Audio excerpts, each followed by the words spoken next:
This week we got all dolled up and have a slice of cake as we discuss the 1974 horror mystery Lisa and the Devil.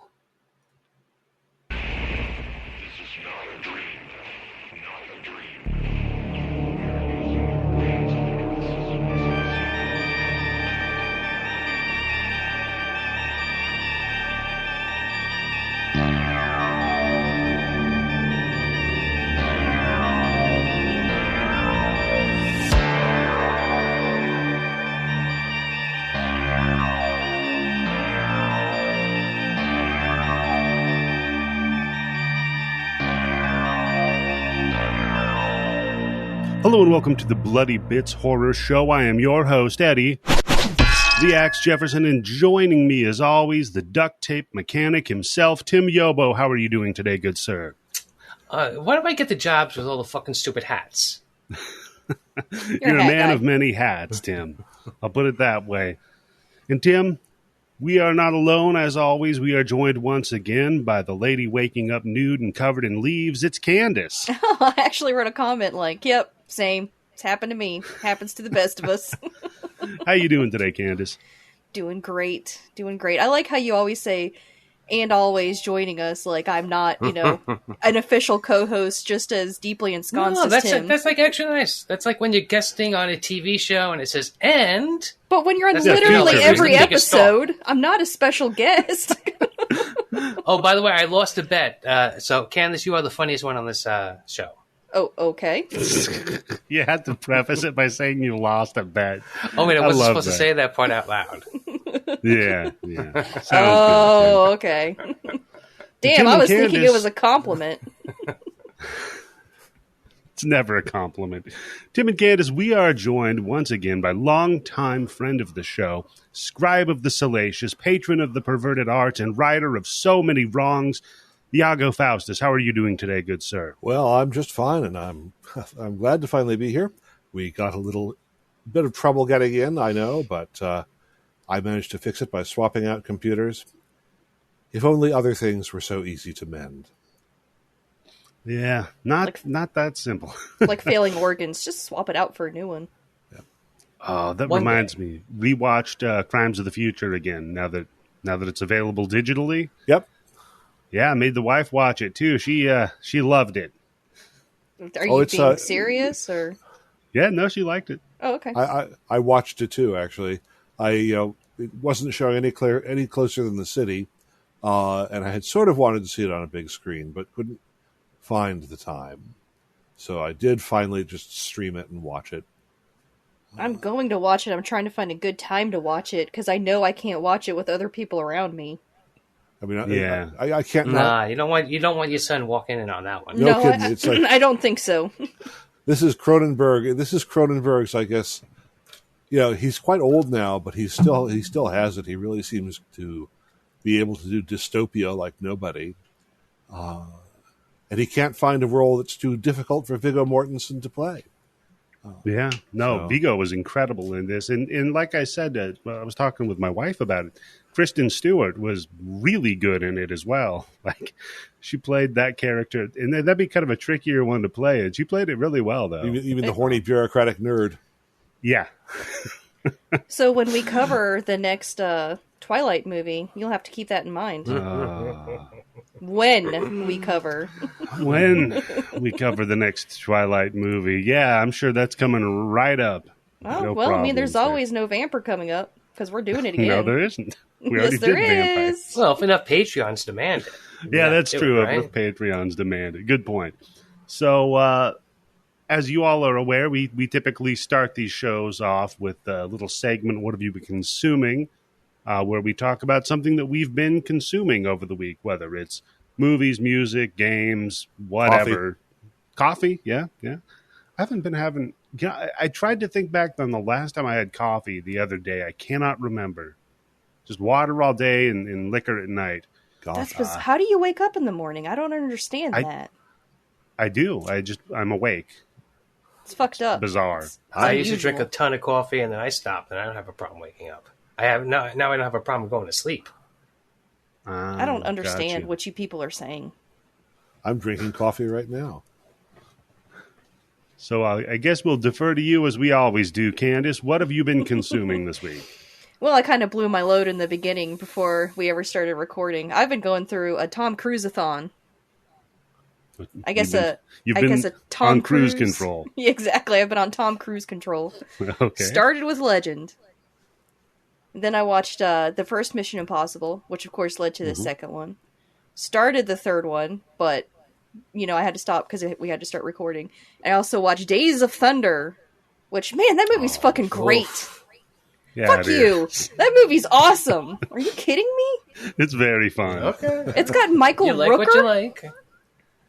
It's got Robert Duvall. You're telling me that's not a great film? It's got Randy Quaid as like a greasy There's lots of NASCAR movies manager. that have good cast in it. That doesn't mean they're a good movie. It's a great movie. It's a fucking fantastic movie, and it gets overshadowed by Top Gun, and I think more people need to pay attention to Days of Thunder. Yeah, it's more down to earth. Exactly. That's true, Tim. All right, buddy. What have you been consuming this week, Tim?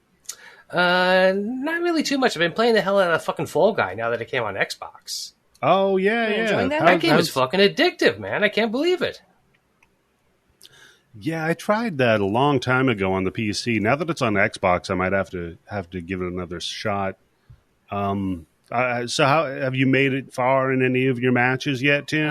There's a couple of times. I usually do better on the races. There's one where you got to go past like a fucking medieval fucking torture chamber with the fucking logs with the spikes in it. That shit always is knocking me on my ass. But my wife loves it too, and it's been a long time since my wife actually saw me playing a game. She's like, "Oh wait, what's that?" And she started playing it too. Tim, I think people would love to watch you live stream playing Fall Guys. I think I think you might get kicked off of Twitch pretty quickly unless you mute your mic, but I'll bet you could. Yes, you I'd get have to some mute the watching. mic, definitely, yes. And the Gotcha. camera, so then what's the point? That's just me playing a game. Who's going to fucking watch that? A lot of people. Exactly. I'll do that when I want to check out a game, but I don't want to hear some asshole talking 500 miles per hour. I just want to see footage of the gameplay to see if it's something I like. I find the ones where they're not talking, and I don't have to see their stupid fucking face. Oh man. See, that's a good thing about Twitch. That's a good way to find out if you like a game before you spend any money. If it's not on Game Pass anyway. If you're like a PlayStation 5 sucker and you got to spend $70 on all your games. Losers. Watching Yeah. Twitch, watching Twitch is a good way to find out if it's worth it. Or not. Those Sony Yeah. ponies. Yep. So what about you, Faustus? What have you been consuming this week? Well, I mean, aside from Crimes of the Future, and I should add, by the way, I never thought I'd be quite so turned on by seeing Liz Sadu penetrated by stainless steel autopsy scalpels, but I was. Ooh. Oh my God! It's Cronenberg has really rubbed off on me, I guess.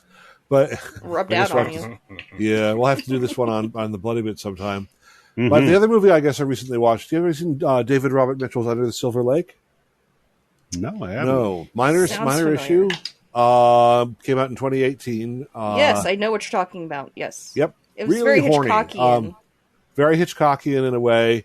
It seems almost designed to appeal to some of my favorite forms of paranoia, such as those about obscenely rich people and Los Angeles, and what obscenely rich people in Los Angeles do, and the conspiracies that may rumble underground. Castles. They're Yeah, part of society. there's a little bit of sort of like 21st century Chinatown vibe going on there. So I enjoyed that. I enjoyed it a great deal. I don't know if anyone else necessarily would, but it felt well made for me. It also made me wonder if things wouldn't have gone better in my life if I hadn't been more of a slacker. But that's the way it is. Then aside from that, I guess what I'm mostly consuming now are books. That's probably kind of normal because I do a lot of research. I'm trying to get done with a big graphic novel adaptation, and I'm about 230 pages to the projected 400 or so of that, hoping to be done by the end of summer. And I'm reading forward for the next major fiction project, which means I'm reading books about human sacrifice. Ooh. And the reason why is that I figure that that's another thing that in our dystopian future will probably find its way back into our lives somehow.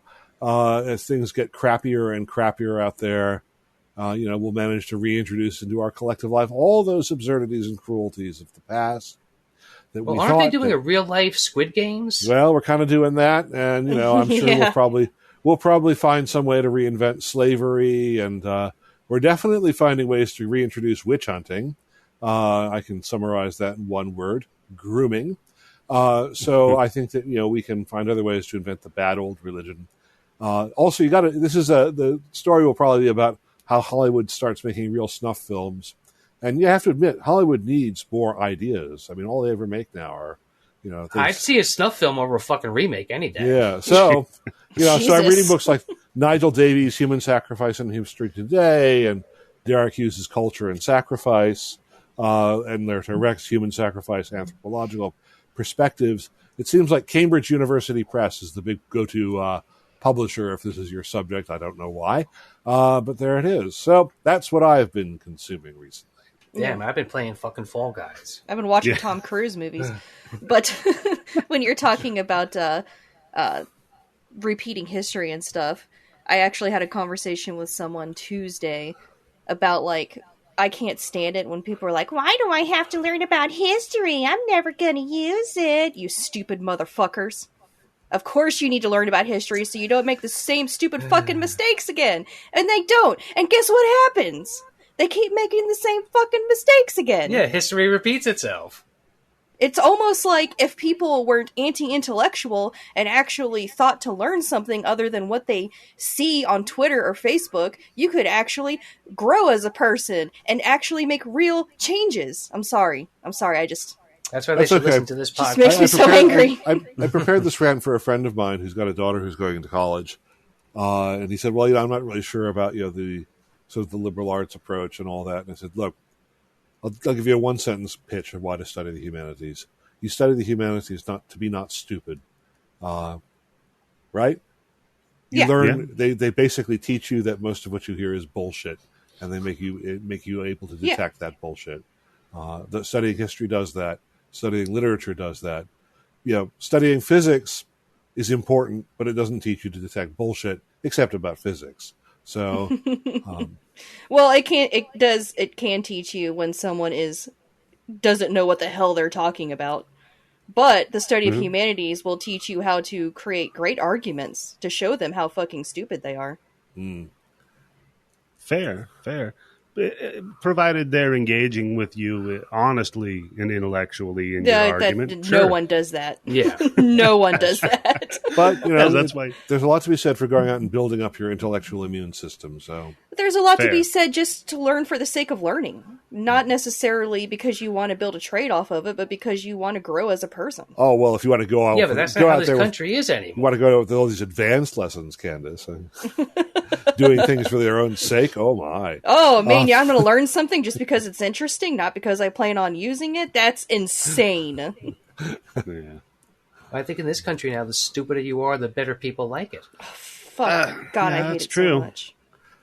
Stupid sells, and hey, speaking of stupid selling and learning about the humanities, We have a sponsor. what I've been consuming this week, I just watched the new Beavis and Butthead movie.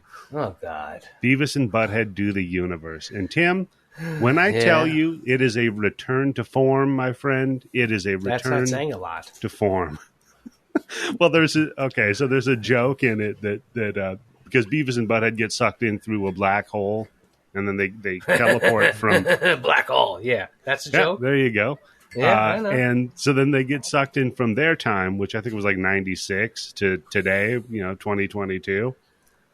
And this causes a disruption in space and time, right? So another Beavis and Butthead from another universe, another dimension, smart Beavis and smart Butthead, they're like, look, we made a portal so you can get back to your place. It's behind the humanities building at the university over here.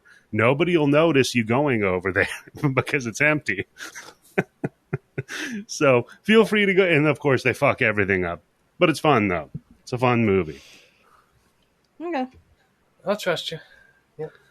That I feel like I've been playing. Oh, go ahead. I was going to say, I feel like I grew out of Beavis and Butthead. I loved them in the 90s, but I think back on it and I'm like, I don't think I would enjoy that anymore. Yeah. I I think I watched like a couple of shows and I was like, okay, I get it. I'd say give the movie a shot because it's not like the TV show. Clearly, they aren't like watching. You just said it was music Return to videos Form. and- No, the style of humor, right? So Mike Judge also wrote, like Office Space and Idiocracy, things like that. So And him King of in the long Hill? form, Dude, seriously? and King of the You're Hill, not going to mention King of the Hill? Well, I was more commenting on his long form, like movie format, because he writes a little bit differently in that than he does like on just the television episodic stuff. Gotcha. Well, yeah, you have to. Yep. Other than that, like I said, watched Crimes of the Future. We are going to have to cover that because, damn, that is an uncomfortably horny and uncomfortably uncomfortable movie. Oh, time for Ashes. It's probably not real enough for her. Yeah, Asher's. There's not a lot of like. The people are enjoying mutilation, so I don't think she'd be into it. Yeah, that's right. We need torture. No, and I returned Candice to Vampire Survivors. Oh, enjoying those new updates, huh? Yeah. I've been throwing a few rounds of that out. I got up to level, what was it, like 50 or something? Well, what's the longest you've ever lasted? I don't know. I'd have to Dude, check that somehow. You wait until you get to like the 25-minute mark in a level. Oh my god, it's fucking... You're going to become addicted to it. You're going to see why this video game is like crack cocaine. No, I already get that. I played as the character that throws the projectile that goes through everything and bounces off. I had like a solid playthrough as that character. It's ridiculous. It got to the point where I was like, I don't think anything can kill me. Like, something killed you. They stack it on. They stack it on to the point where you're like, if my PC was like 1 RAM less, it would be on fire right now. 1 RAM less. I don't know. Yeah. That's a fun game, though. People should go out and check that one out. Alrighty. Well, that all being behind us, I believe we are actually done with our contractual obligation to be representatives of Manscaped. So let's give them a freebie just to show them we got goodwill. No, and great that's balls. Okay. So when I go on the grind bin, I can say honestly that we're done. For now, and I'm not going to be like, well, we actually, don't know that. They may re-up. They may re-up. Yeah, we'll see. But as far as the recording today, there is no promotion that we're doing. When are we getting Candice, paid? here's what you do. Let me teach you a little bit about promotion. When you go on the grind bin, tell them that you're not 100% sure if the code is working, so they should go to the bloodybits.com website to find out whether or not it's exactly or what the new code will be. See? Yeah, there you go. So instead of what I'm going to promote pro bono here, just on my own here, I'm going to promote the abolition of religion. Now, oh God! Recently, I really was hoping we would not talk about this. I knew it was coming. Come on, Candice. Recently, I don't want to talk about it. Waiting for it. I know, and you know what? I know a lot of the listeners. Well, you know what, Candice? You're a woman, and you don't get a choice whether or not you want to talk about something or do anything or make any decision. You're just going to have to sit here and listen to us men. I'll be brief with it, and Tim, shut up. No, everybody knows what the fuck went down this week. With the overturning of fucking Roe v. Wade from a bunch of religious ideologue assholes that were elected by a sham of a president to a lifetime position. So fuck them. Fuck you if you believe you have the right to tell anybody what to do with their fucking body. Oh, yeah. Yeah, it's terrifying being the father of two young girls who are going to grow up. And I guess I just have to live in California. We can't move because clearly, the federal government's not going to do anything to protect women's rights. They really couldn't give a rat's ass. I did see the Pentagon put out a memo that on all of the military bases that it's still going to be legal for women to get abortions because you don't want pregnant women. You just have to join the army. Well, you don't want pregnant women getting shot at, just regular women, right, Tim? It makes the body armor look a little bit hard to put on. We fought long and hard to be put in active combat, so I'm, I can't really say much about that. Yeah. So, that was a long struggle. And I just want to remind everybody if they're curious what got us here, largely It's the fact that everybody thinks they got a fucking imaginary friend up in the sky that tells them what they can and they cannot do. Then if they get elected into these positions where they're supposed to represent the people in general and, I don't know, not lie under oath when they're being sworn in to do their fucking job, guess what? Doesn't matter. They don't respect the laws of this fucking land. Why would they? The only law they respect comes from their fucking imaginary friend up in the sky. So you can thank them for that. Next time somebody comes up knocking on your door to ask you if you've heard the good news or to invite you over to their church or something, just remember these are the pig fuckers that are taking away human rights. Okay. Every one of them. Interject here. No. Let me interject here. Jehovah's Witnesses are politically neutral. They cannot hold any offices. They cannot vote. They don't salute the flag because that's nationalist and that's against the Bible. Okay. Jehovah's Witnesses are innocent of this. They had nothing to do with this. Yeah, go watch that documentary on Jehovah's Witnesses that I was a Jehovah's Witness. I'm not going to watch a fucking documentary. No, I'm not telling you about it. I'm not telling you about it politically. I'm talking about all the kid fucking they're covering up. Oh yeah, I did know about that. Yeah. Hey, you know what? So let's spike them for that. Oh yeah, that. Well, I mean, look, to use a term my cop friend likes to throw around. Hey, they all do it. So what are you going to do? No, they don't all do it. I know the ins and outs, and I know exactly what they were doing. So yeah, and I didn't agree with it. That's why I'm a former. One of the reasons why I'm a former. But I was going to say, particularly for the abortion thing and being in politics, Jehovah's Witnesses had nothing to do with that. You know what? I hate magic thinking. All of this magic thinking is just Luddite fucking behavior of people not trusting in science and not trusting in people's ability to govern themselves and take care of their own fucking body. Or cherry-picking science when it suits their purpose to help their argument, and then rejecting it when it actually does something that proves that their whole thing is a sham. Yeah, or cherry-picking their beliefs. Yeah, that too. So it's very simple. All you have to do is don't have any of these supernatural beliefs. Then you don't have to cherry-pick them.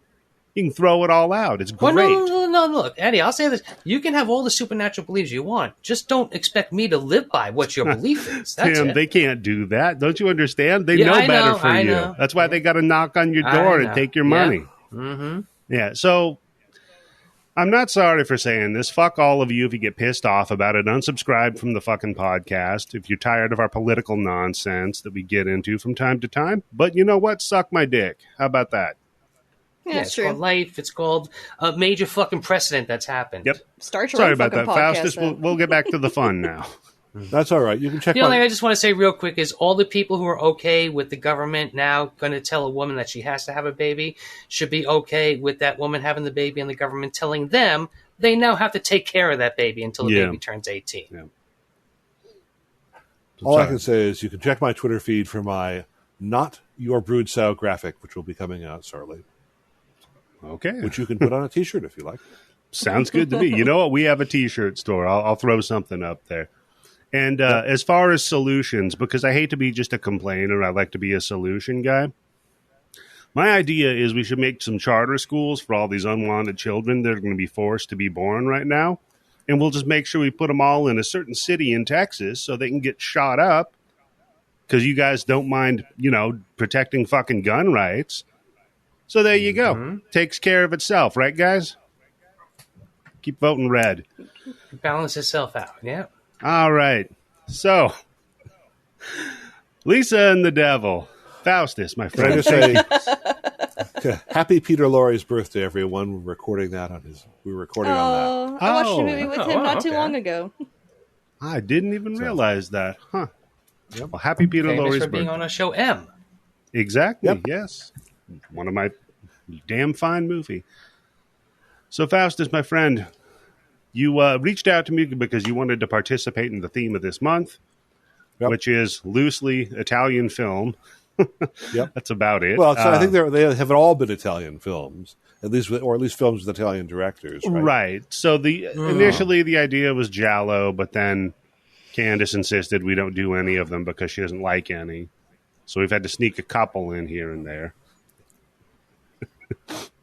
That's when you put it in a piece of cheese. Yeah. It's the only way I would take it. I'm pretty sure Strip Nude for Your Killer was a giallo, even if kind of an exceptionally What about New loose York one. Ripper? Greatest movie ever made. Would you consider New York Ripper a giallo? Just want your opinion. Yeah, I think it kind of is. Wow, Candice. But but I mean, it's sort of. But this one certainly isn't. And although I guess what I would sort of say is that when I look at this, I'm thinking of this. It's an underappreciated classic. It's kind of lyrical and I think kind of beautiful as a gothic horror movie, made by Mario Bava, who was a director who may have been more responsible than anyone else for the emergence of giallo as a subgenre. And then in a kind of grotesque historical irony, this particular movie fell deadborn from the moviola, or whatever the appropriate metaphor here is, due to developments in Italian cinema which might not have been possible without the pioneering work that Mario Bava himself did. I mean, what's important to realize here is that movie is in some ways the realization of a director's dream. Bava had been very successful in his previous entry in the Italo horror subgenre in a 1972 movie called Barren Blood. And so his producer, Alfredo Leon, said, okay, you can have full artistic control over your next project. And the resulting movie is what we saw this week, Lisa and the Devil. This lyrical kind of dream movie that moves with a dream logic through a nonlinear world. But unfortunate, and in this sense, there's a bit of a return to roots here because Bava had been making gothic movies before then. And if you look back to sort of, I guess, 1964, in movies like Black Sabbath, you have, again, sort of the kind of gothic themes that he is exploring here, but we're there. But unfortunately, by the time this movie came out in the middle 1970s, its market had dried up. Yeah. Because keep in mind that this is precisely the time that movies were coming out like Strip Nude for Your Killer, 1975, or Dario Argento's Deep Red, or Lucio Fulci's Don't Torture a Duckling, or Sergio Martino's Torso, also The Violent Professionals, and so on. The Italian audience in particular, and probably the more general European and American audiences, were now much more into explicit exploitation, violence, sex, and nudity than are on offer here. Where here there's nudity and there's some violence, yes, but most of the time Bava is a little coy about these things compared to like Strip Nude for Your Killer. It's much more restrained. Much more restrained, much more implied, definitely so. I say take those chains off and take those shirts off. Yep. But again, like where would these movies have really been possible had Bava not been a pioneer back in the 1960s, making movies like Black Sunday or Black Sabbath or The Whip and the Body in 1963, Blood and Black Lace, which is kind of the giallo back in 1964, Kill Baby Kill in 1966, and even sort of trashy outings like Danger Diabolic, which helped pave the way for Poliziotteschi. It's unfortunate there was no chance for his personal creation to be marketed.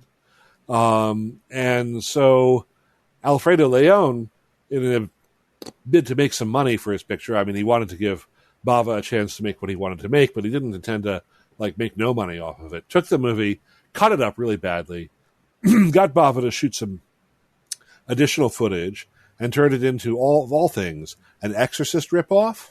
I read about that. Yeah. Yep. I read it too, and I'm like, I didn't see that movie. Did I watch the wrong movie? I've seen it. House of the Exorcist, right? House of Exorcism, I think, is what it's called. Yeah. Yep. Oh shit! I thought this movie was supposed to be a knockoff of The Exorcist. No, I'm like, what the fuck? It's sort of like the one thing. I see Telly Savalas crab walking down the stairs. Then I'm like, one thing Italian cinema has always done as easily as falling off the log was make ripoffs of successful American properties, right? Bless them. Yeah. Sometimes they're better.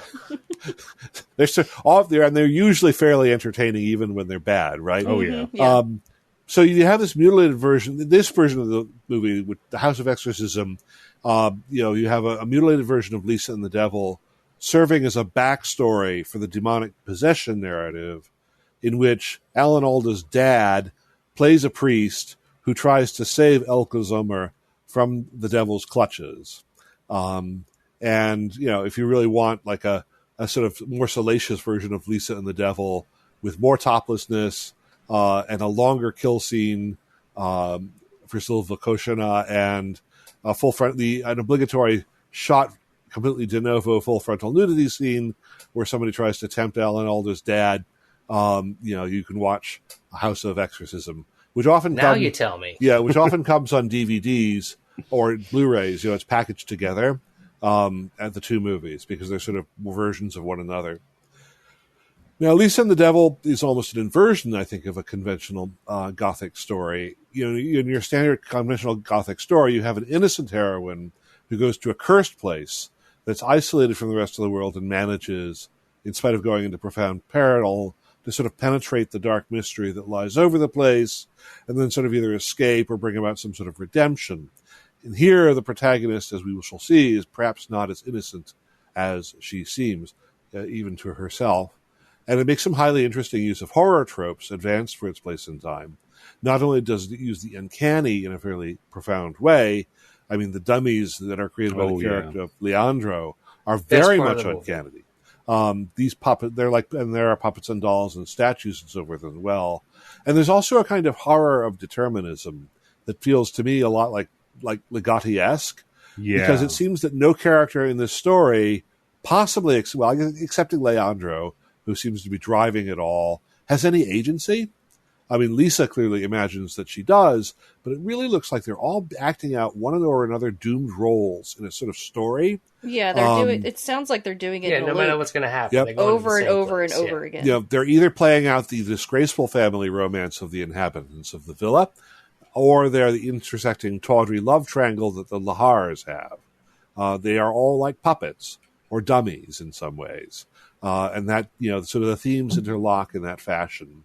It was like 5 or 6 different Twilight Zone episodes mashed together. Yeah, and they all, then they've got Telly Savalas, who is in one of the great Twilight Zone episodes there to run the show. Oh, talking Tina.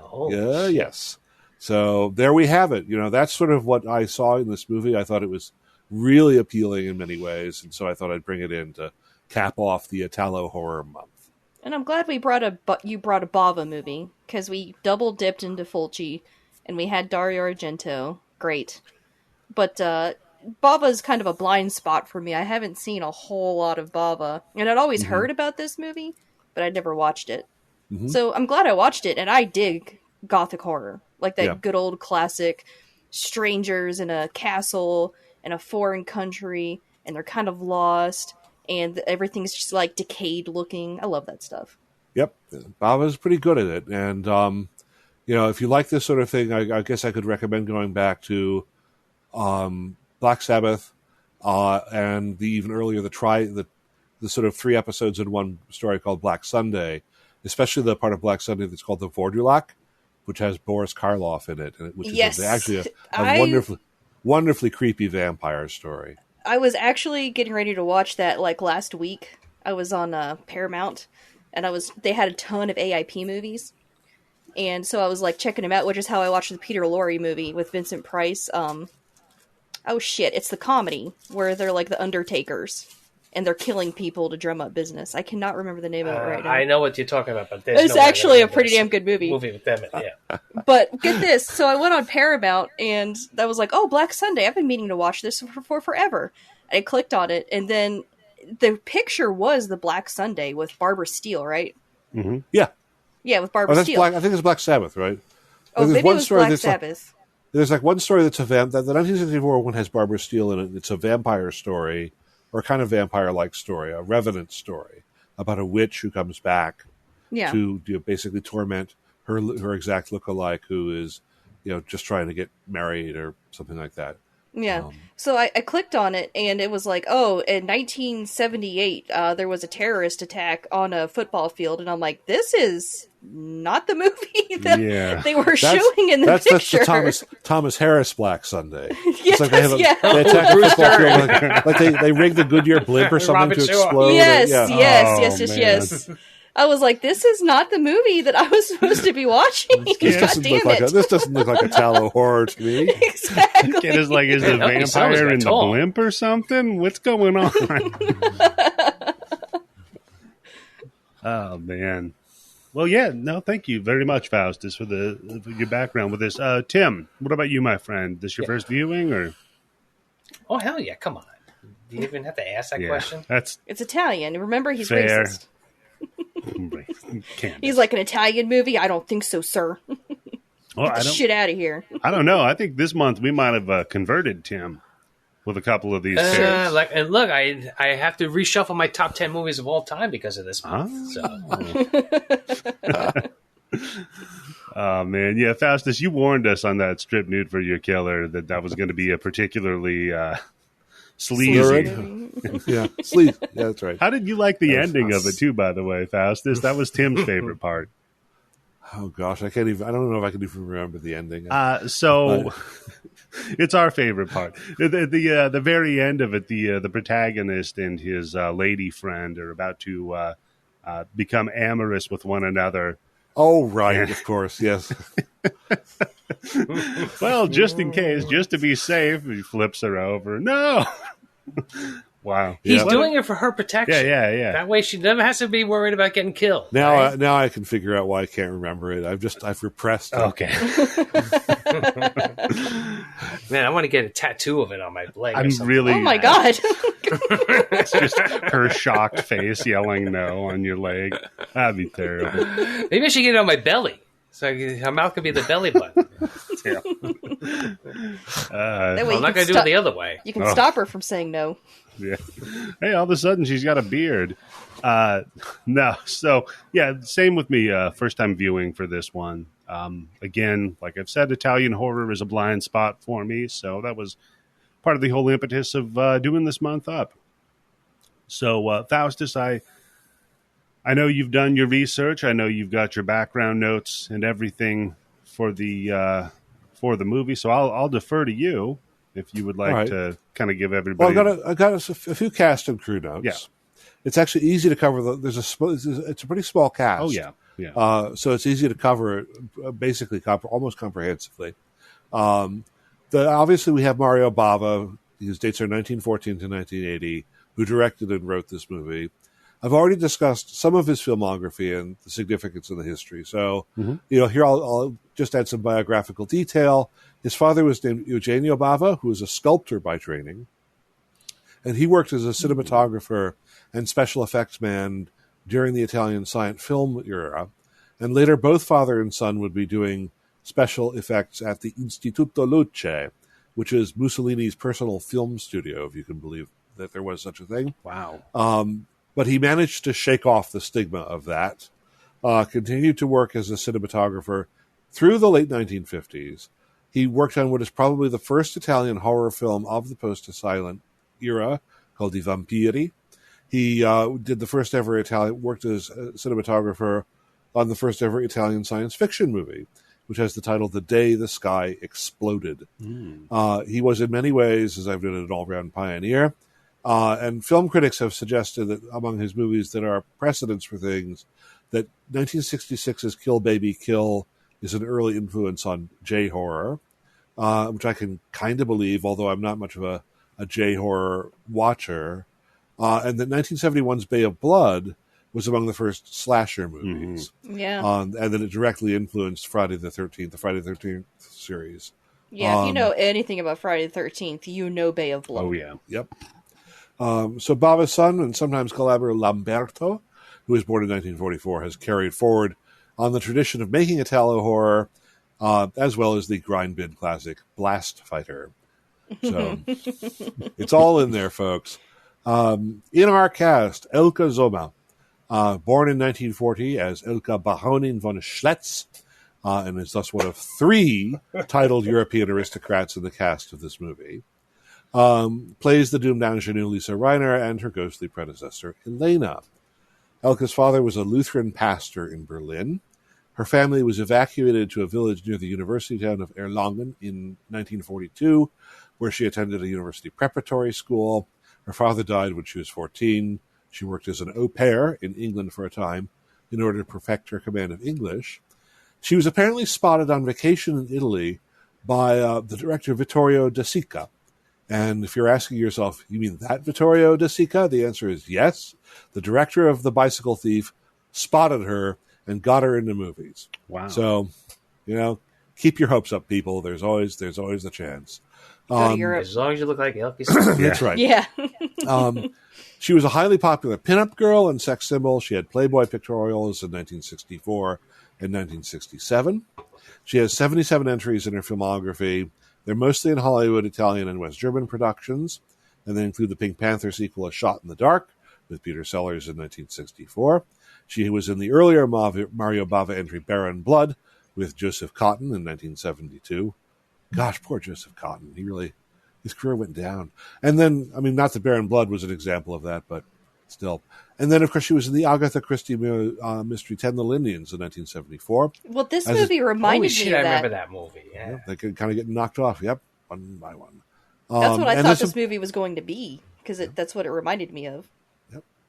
As of this recording, and she's still with us. Mm-hmm. I think she may be the only still living member of the cast, and she lives in Los Angeles.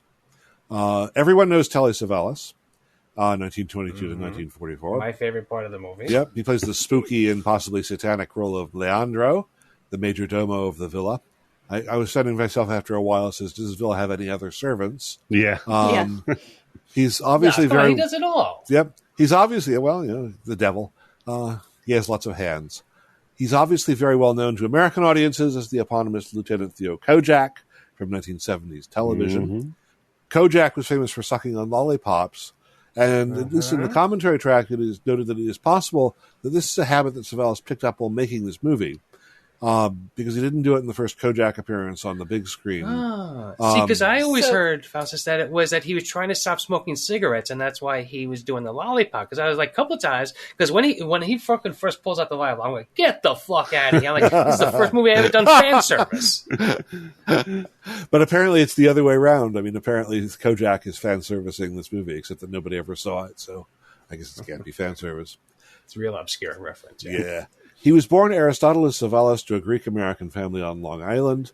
He had worked mostly in television, news, and sports in the 1950s, in which capacity he is believed to have given Howard Cosell his first job in media. Wow. Moved into acting in the 1960s. He gave such a memorable performance in The Birdman of Alcatraz in 1962. He got a Best Supporting Actor Oscar. And of note here, given his role with Dummies, he also famously played the father who hates Talkie Tina. Yep. In the 1963 Twilight Zone episode Living Doll. Perhaps of note also, he played Pontius Pilate in 1965's The Greatest Story Ever Told. Damn. Sylvia Koshina. Never a good guy, huh? Except for Kojak. Kojak wasn't a good guy. Come on, Candice. What, you don't like cops? Never seen it. Never seen Kojak. Now, Kolchak. Oh, there okay. we go. Now you're talking my Stalker? language here. Yeah. Exactly.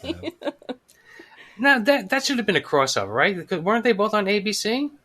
Yeah, but it wasn't like Kolchak in Chicago and Kojak was in New York. Yeah, that's true. Yeah, it was New York. Of course it was New York. Yeah. It was sort of like Kojak was like the not corrupt cop. That was his big deal. It just happened to get his brother a job on the same police force. Kind of like Serpico, but with a lot less hair and in a much more benign universe. Anyway, Sylvia Koshina, 1933-1944, plays Sophie Lahar. She was born in Dalmatia of a Greek father and a Polish mother. She was taken to Italy as a child by an older sister. She's Dalmatian. Yep, she is a Dalmatian. She has a long acting career, mostly in movies I haven't heard of, with 117 entries in IMDb Pro.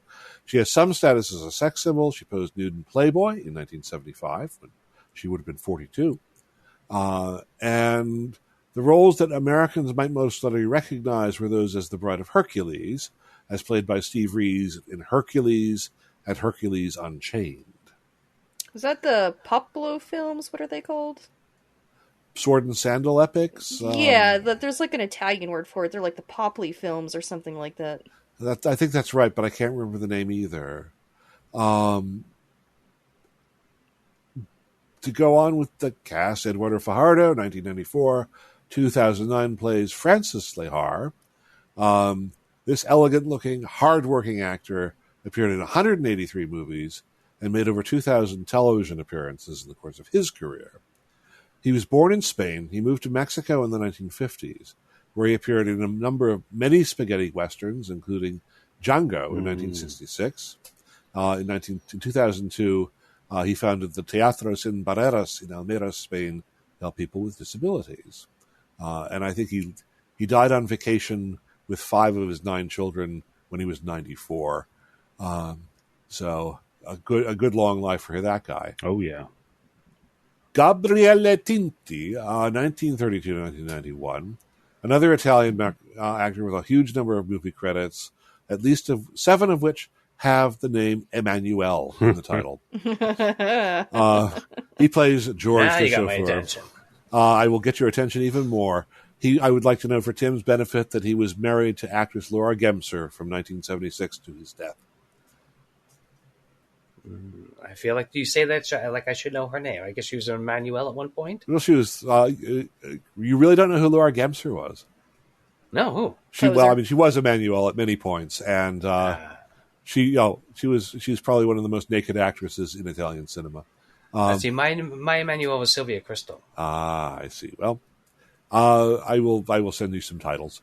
Don't encourage him. Yeah. Why not? I don't need it. Tim, It's all right. Tim, It's always welcome, though. you can get started at Women's Prison Massacre is a good one for you. Yep. Emanuele Nera. It's on the blood bank. Yes, that's right.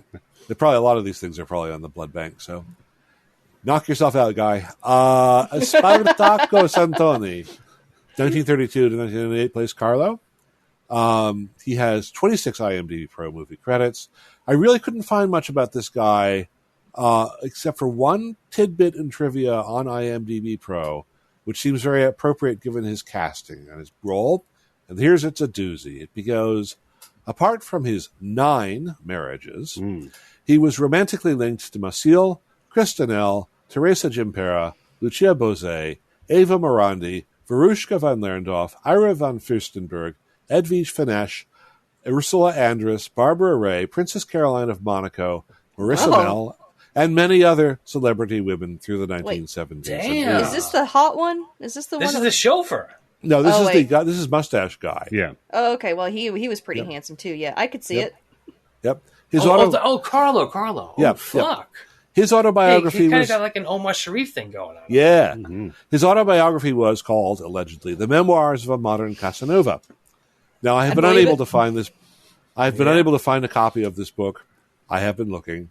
Although I did turn up one Spanish-language memoir by him, which has the title No Niega Nada, Diario Intimo, which I might yet be able to read. No Niega, I Deny Nothing, An Intimate Diary. Bang them all. Yep. Alessio Orano, born 1945. I guess he's also one of the still living cast member. Plays Maximilian. Was obscure enough that I had to go all the way to the Italian language Wikipedia to find out even a little about him. He has been in 9 movies. The most famous, other than Lisa, is a 1970 film called La Moglie Più Bella, that is to say, The Most Beautiful Wife, on the set of which he met his first wife, Ornella Muti. She was 14 at the time of filming. Relax, people. She wouldn't marry him until she was 19. Muti would go on to be the Princess Aura in the 1980 version of Flash Gordon. Oh, shit, yeah. Okay. So Kathleen Leon plays Lisa's tourist friend in the opening scene. She is the daughter of producer Alfredo Leon. Franz von Treuberg, 1907-1982, is a character actor with 13 credits. He plays the antiquarian/shopkeeper we see in the opening of the movie. He was born Franz Graf von Treuberg, which makes him the second European aristocrat in the cast. And I've saved what I think is kind of the most spectacular for last. Alida Valli, 1921-2006. Her full name, bear with me here, at birth was Alida Maria Laura Freien Altenburg von Mackenstein-Frauenberg. And she is thus the third European aristocrat in this cast.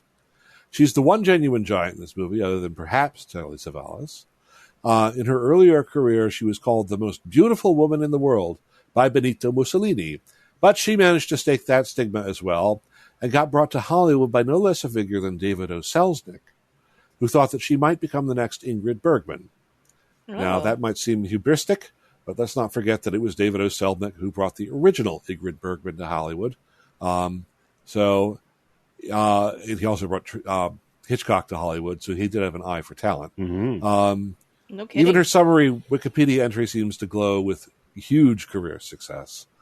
Valli worked with many significant directors, both in Italy and abroad, including Alfred Hitchcock in The Paradine Case, 1947, Carol Reed in The Third Man, 1949, Luchino Visconti in Senso, 1954, Michelangelo Antonioni in Il Grido, 1957, Georges Franju in Eyes Without a Face, 1960, Pier Paolo Pasolini, Oedipus Rex, 1967, Mario Bava, the current movie under discussion, Bernardo Bertolucci in 1900 and La Luna, and Dario Argento, Suspiria in 1977. Gross. Within her lifetime, Valli was invested as a Knight of the Italian Republic. She received the Lifetime Achievement Golden Lion at the 1997 Venice Film Festival for her contributions to cinema. She was also created a Doctor Honoris Causa at the University of Rome, and was made a member of the Chevalier des Arts et des Lettres in France. So she had a really magnificent career, and I think she carries it all. She carries herself appropriately as a grande dame in this movie as well. So there's your cast, folks. It's a long time, but I just wanted to dive in. Oh, it's all those fucking names. Yeah. Yeah, three aristocrats out of 10 cast members. That's quite Impressive. What languages do you speak, Faustus? I don't know. I mean, I have some contact with Spanish, French, Italian, German, and Russian. I only know how to cuss in Russian. Well, yeah, it's useful. I know Jopa. Yep, that's a useful term. All right, well, so there we are. We have the cast, and I guess what do we do? Shall we break it down? I think we could break it down now, unless, Candice, you had some background stuff you wanted to drop on it? Or... No, I was looking in my AIP book, and it does talk about Mario Bava a whole lot, because he did work with them a whole lot, like Black Sunday, Black Sabbath, and stuff like that. But this movie was not mentioned in it, other than the fact that he was sick and tired of being controlled, and he wanted a more artistic license. Yep. Well, nobody would pick this movie up. And it did not have an Italian theatrical release. It was released on television in the United States in the mid-'70s. I feel like if it was really made in the 60s, it probably would have been much bigger. Yeah, I agree. Yeah. I think that the fact that it came out at a time when people were looking for much sort of more explicit material might have hurt it. Yeah, it was just out of time and out of place. Yeah.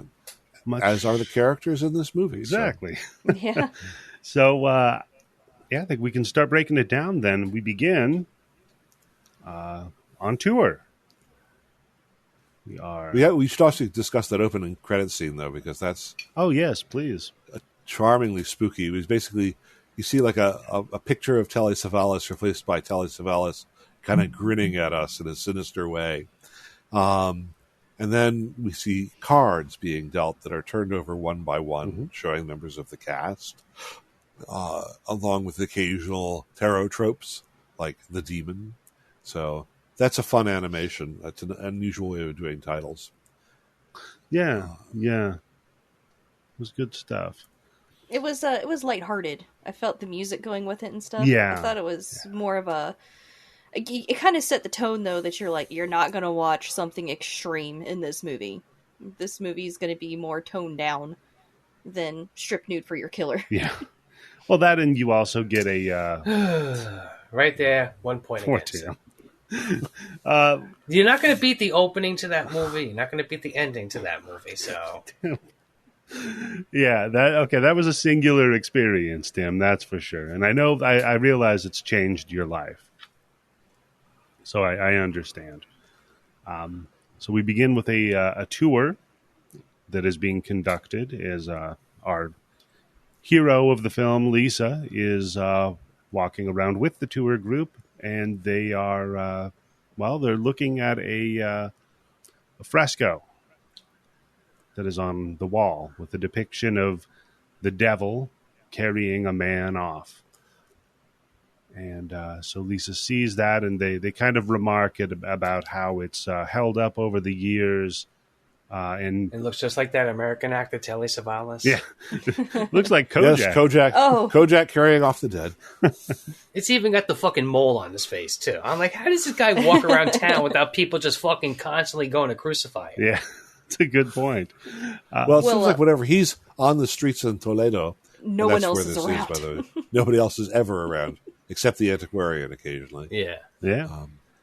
But I was going to mention that watch this on the Blood Bank, and it's got a little fun surprise in the beginning of the movie. Yeah. Because I was like, I stopped watching the Blood Bank. I thought it was the wrong fucking thing. I fast forwarded because I was like, this looks like digital film. This can't be right. And I started fast forwarding, and I'm like, oh. The copy of it that's in the Blood Bank, I think it might have been one of them that Kyle provided for us. And it has some, I don't know what these people are doing. It's some sort of like they were watching the movie and they were commentating. They were trying to be like a horror movie host. Right. Only without the charm. Yeah, they did. They had zero charisma. Yeah. Yeah, nobody wants to see your face when we're talking about a movie. Watch the movie and then talk. There you go. So she notices the fresco, takes a look at the devil Kojak, dragging a man's body off. And she kind of leaves from the tour group and heads off into a shop where she's lured away. Actually, right? She's lured away by the music, right? She hears the music. There's a music box playing a melody, which you might recognize as, what is it? Rodrigo's Concierto Aranjuez, which is a piece of music that will be played over and over again in this movie. Yeah. I know I love anything involving music boxes. Those things are always something inherently creepy about music boxes, but beautiful. This one especially. Beautiful, but yes. creepy. Yes. So, yeah, she's drawn into this antiquarian's shop.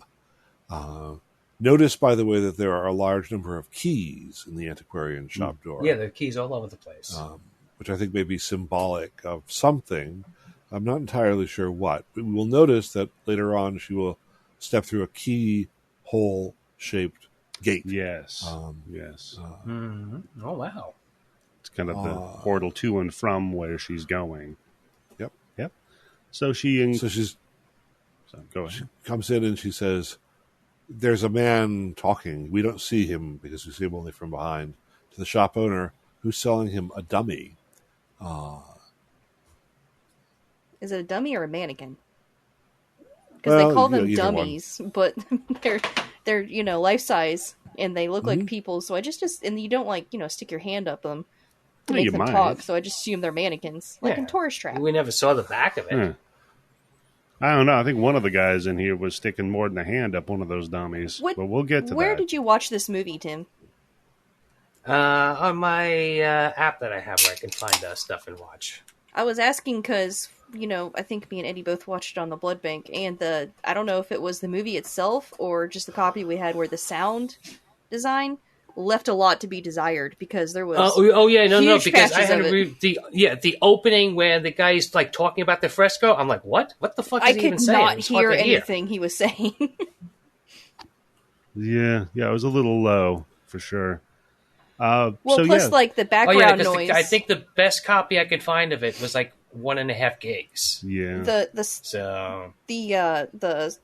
Oh shoot! I just had it in my head. Oh, the background noise was just the same volume as the people that were talking.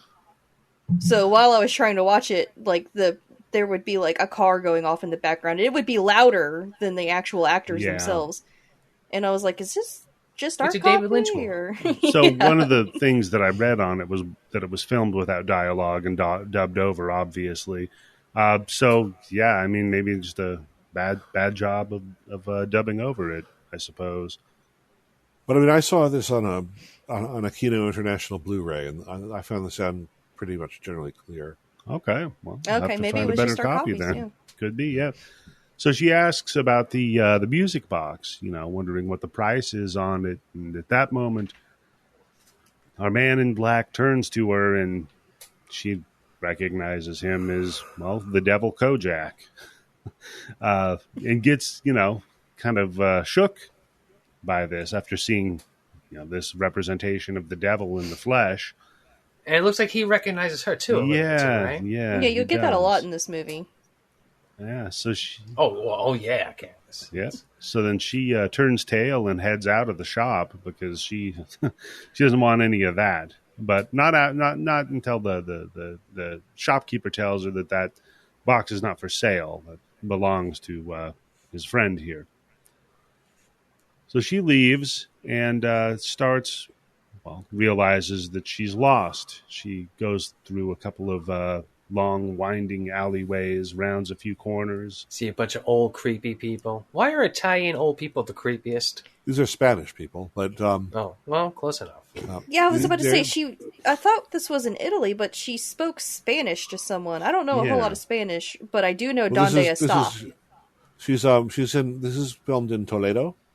Oh, okay. And these are the streets that you're actually seeing there. These were where the exteriors were done. I mean, they're very, in that old world charming way, but I can imagine if you're a tourist and you get lost in this labyrinthine city, it'd be pretty fucking scary. If you walk out of a shop and you notice that there are no one in any street anywhere, suddenly, it probably would be a little bit spooky. Yeah. And then the few people... Except for, these two old people. Yeah, right? The people that you encounter immediately, try to hide from you. They're like, nope, don't want none of that. Getting the heck out of here. It has a very nightmarish characteristic. The sound, it's eerie. You can hear howling winds.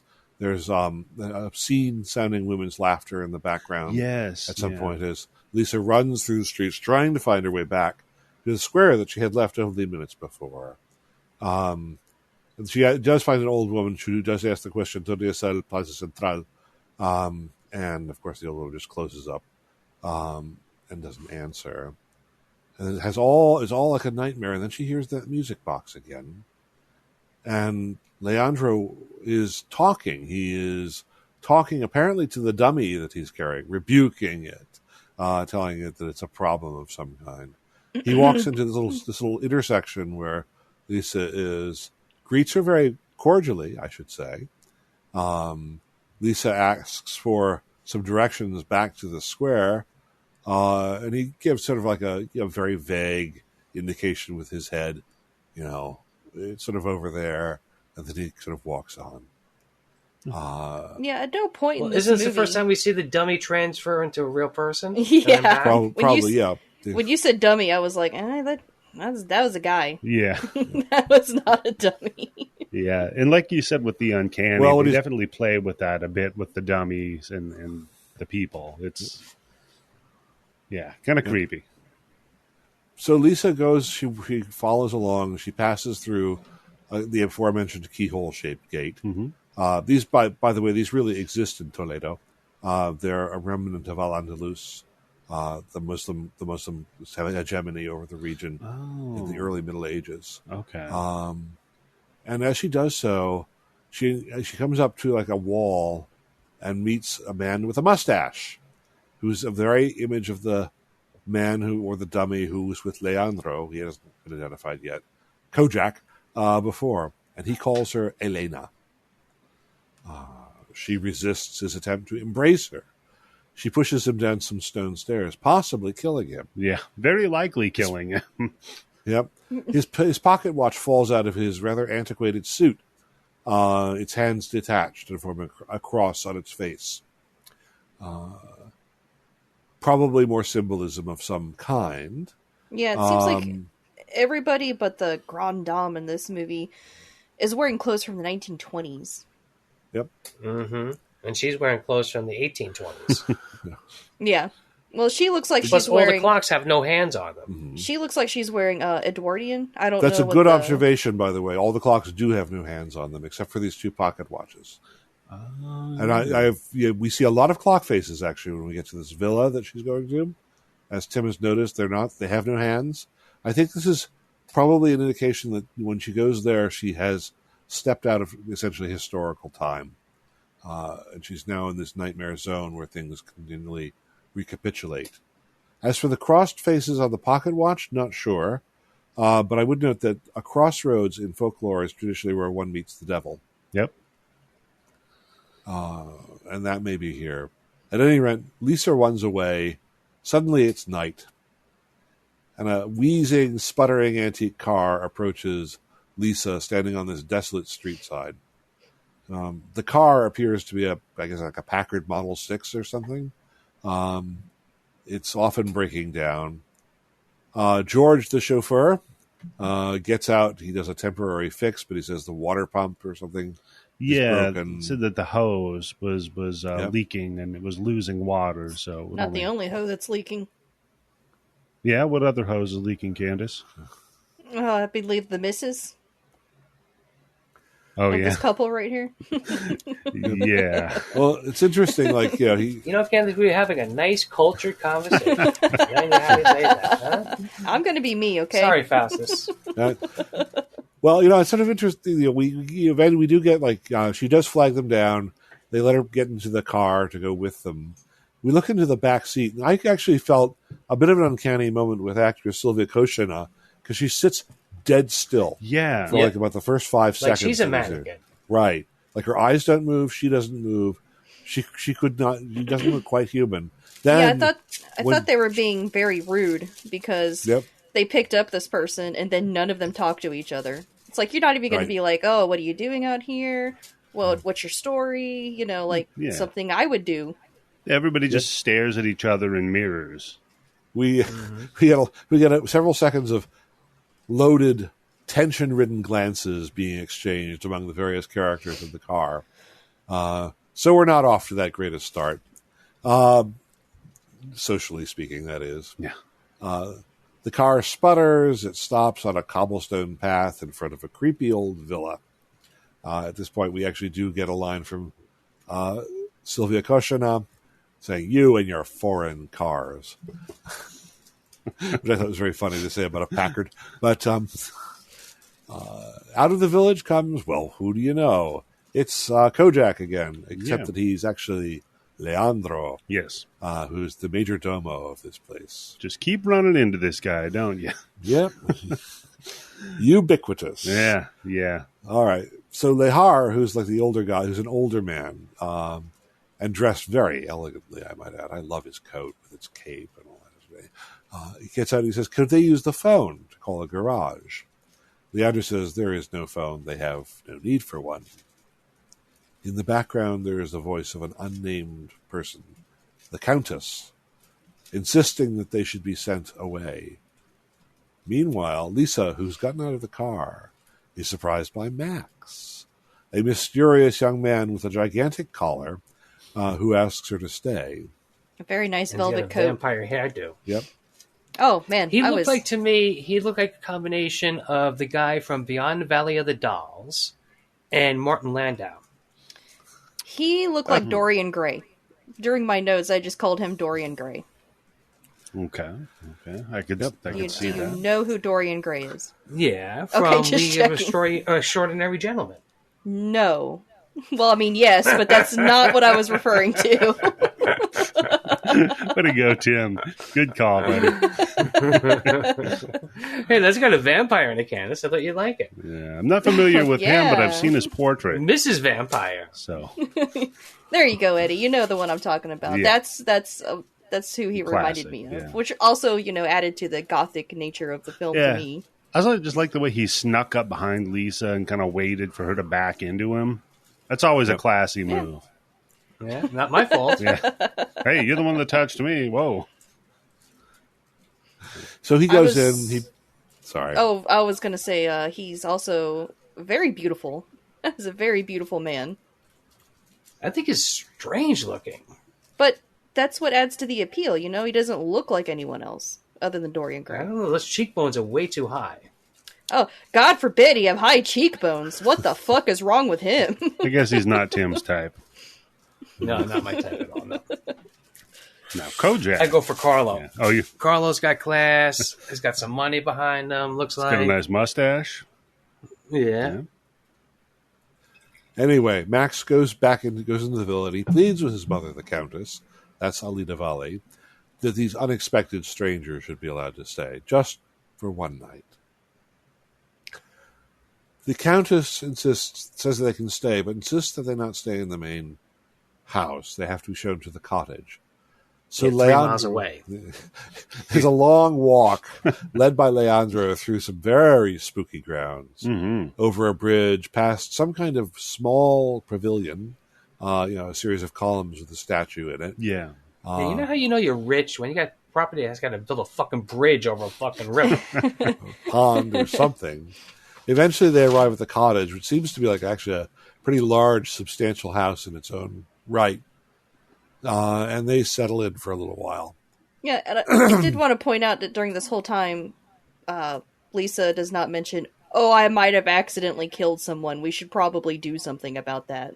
Look, you think that'd be something that that happened a while ago, Candice. Look, that happens all the time. Yeah, that was during the day. To be fair, he fell down the stairs. People use it as an excuse. She can pretty easily sell that one. I mean, well, plus she Did you see those stairs? Yeah, those look like neck breaking stairs. If I ever saw them, those were that was rough. Yep. And they go over them in the dark, and they're all covered with moss. And Yep. So, Lisa emerges inside the cottage. She perhaps has taken a bath. Here's that sound of that music box again. While Sylvia is seen in the glass of a grandfather clock, the face of which we do not see. And she's wearing this striking green gown. She heads off to an assignation with good old George. There is a rather coy lovemaking scene. If you want to see more of Sylvia Koshina's breast, you can do so in the House of Exorcism version. Tim, you need to stay where you are right now. Contains the same scene. I was just getting my phone ready. So, back to Lisa's room, she knocks a pocket watch off her desk accidentally. It falls on the floor and breaks, leaving the hands in the same cross pattern we saw in Carlo's watch when he fell down the stairs back in I thought it was the same watch. Yeah. I did Well, want to. maybe it is the same watch. Yeah. It could be the same watch. I did want to point out that she just starts putting on powder that she finds there. And I'm like, that's not going to work. That's not going to match her skin tone. You can't just put on random powder. Oh, you put on enough of it is it and it'll random? work. Yeah. Yeah. The real question might be, is it random? Who left that point. there? Who did it That's belong to true. before? Then there's some kind of spooky noise outside. Lisa runs around locking doors and windows, but of course she's too slow. An apparition appears at the bathroom window. Oh no, it's Carlos. He's coming in. Lisa flees the cottage. She finds Carlos advancing on her and continues fleeing, only to run smack into Max. Meanwhile, Carlo reappears, but here as his dummy, carried by Leandro. The house is full of these. I might leave at this point. I think it's. I went in the car. Fuck that shit. Yeah. I'm gonna go sleep in the car. You guys have fun in the cottage with creepy. That's what I did in Dungeons and Dragons. That's what I do when I got the car. I hide in the car. Yep, that's true. Leandro presents to her the last rose of the season, white rose, which is somehow growing in the garden. We'll be seeing that rose again too. But first, the dinner scene, beginning with a close-up shot of a taxidermied rabbit. Yeah. Very spooky. To which, of course, Leandro is talking, offering it a radish. Don't you want a radish? They're very good. So it's fun. I want a taxidermy animal. Savalas does this sort of line of patter all the way through the movie, and it's very funny. Yeah, he just talks to himself the whole time. Yeah. Right. Yeah. Who else did you really have to talk to? I mean, there's small talk at the dinner, interrupted by the appearance of the Countess, who alleges the existence of another person. Yeah. Not the chauffeur. The fifth guest. Spooky. The fifth person. A fifth person has come. Sylvia goes on a little prattle about how easy it is to imagine a mysterious visitor here, how they could themselves be acting out some sort of gothic story. I did like the line about vampires versus ghosts. Yes. She likes. Oh, if you have the exact line, go ahead. I don't have the exact line. I remember it as ghosts are so much more human. Yeah, she said, No. I prefer ghosts to vampires, though. They're so much more human. They have a tradition to live up to. Somehow they manage to keep all the horror in without spilling any blood. Which is true. Not really any bloody ghost stories. Lots of bloody vampire stories, though. Bloody Mary would beg to differ with you. It's in her name. And that's a ghost. Gotcha there, Oh, Candice. damn. Oh, shit. Well, actually, Candice, Bloody Mary would beg to differ. That was just in her name, though. I don't think she was particularly bloody in any way, but I don't know. I don't know, actually. I just know she eats children that say her name too much, I guess. It's like a Candyman kind of vibe. Well, I mean, that's what I do. You get blood on you like that way, right? True. If you say mom one more time, you wait and see what happens. There you go. Yeah, that tracks. That tracks. So, and I just have What to... if they say it backwards 3 times? Or Takes away my down. power. And I just wanted to point out, by the way, that when the Countess, whenever she enters a room, everything stops, and it's not just the direction of this; it's her presence in the film is just insane, like Oh, yeah. so good. She takes up a lot of space for being so small of a Oh woman. yeah, Yes. yes. But now there's an eerie noise. A thunk comes from upstairs. And we get a look upstairs in some dark room. We see clocks without hands. And the Countess's comment was, "I told you he'd be back." A wine bottle breaks. We see Leandra's face reflected in the blood-red liquid. But then Leandra goes and brings in the cake. Yeah. Who Pretty good cares? looking cake, Everybody, let's actually. have cake. Their whole spread, they got that rare roast beef. They got, I think it looks like cherries on the platter. Like, it looks Yeah, good. they have dinner like this every single fucking night. That's some kitchen staff they must have. It's just Telly Savalas. Yeah, it's just Leandro. No one knew he was actually a world-class chef when they hired him. That was incidental. Leandra has brought in the cake. Max takes a piece upstairs. And as Max goes upstairs carrying this piece of cake, we hear sounds, weeping, keening, or something like that. Max steps behind a mirrored wall, and he offers the cake to an unseen figure. It's with chocolate sprinkles, your favorite. But then he You rebukes... start screaming something about how Lisa is tearing them apart. Did you know No. he was Shut back? So I didn't know what. Did you know he was back? Yeah. The weeping turns to moans. Oh, I put it right here in my notes. I'm calling it right now. Lisa is the crying woman in the bed, and he's talking about the ghost of the man getting between them. They're all stuck in a time loop being punished for their sins over and over again. I mean, Candice writing these notes half an hour after she watched the movie in the front of her notes. No, I didn't. Yeah, you know There what? is a door. That, I've read too many books. I've watched too many stories. You know what, Tim? I'm beginning to feel like you and I are getting trapped in the same scenario over and over again, where Candice watches movies and predicts their outcome in the beginning. Almost. So, Candice, when you saw The Sixth Sense for the first time, like, what, Never you found did- out as soon as he killed the Wahlberg in the bathroom? No, that one took me by surprise. Okay. So did meanwhile, outside, George, the hardworking chauffeur, is busy duct taping the Packard's water system back together while chatting with It's Leandra. nice to know that even in hell or limbo or whatever dimension this is, duct tape still is a miracle thing, right? It really is. Still God bless works. duct tape. Yep. All it took was a little tape. Which leads, of course, to Leandra's observation. Most things aren't that easy to mend. Well, here's a creepy scene that I liked in the movie. It's while the guy's bent over fixing it, he's talking to Telly Savalas, and it sounds like he's right behind him. And then the camera cuts, and he's all the way across like a gigantic pool. Yep. And I think the driver even says, "Oh, I thought you were right next to me." Yes. So, we're back in the room. It's after dinner. The Lahars are sitting around with Lisa. Francis invites her to leave with them, but Leandro says that Lisa will be staying. Yeah, and she's not like, excuse me, Yeah.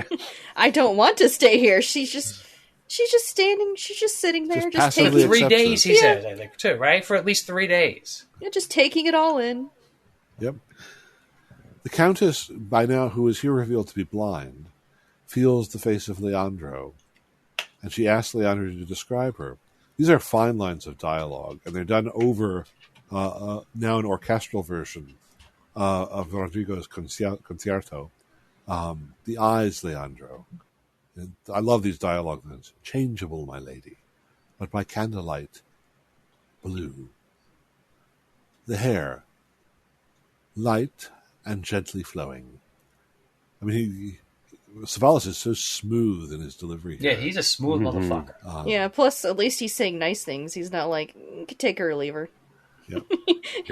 He's not saying something along the lines of... He's not negging her? She's Tim. not anything to write home about.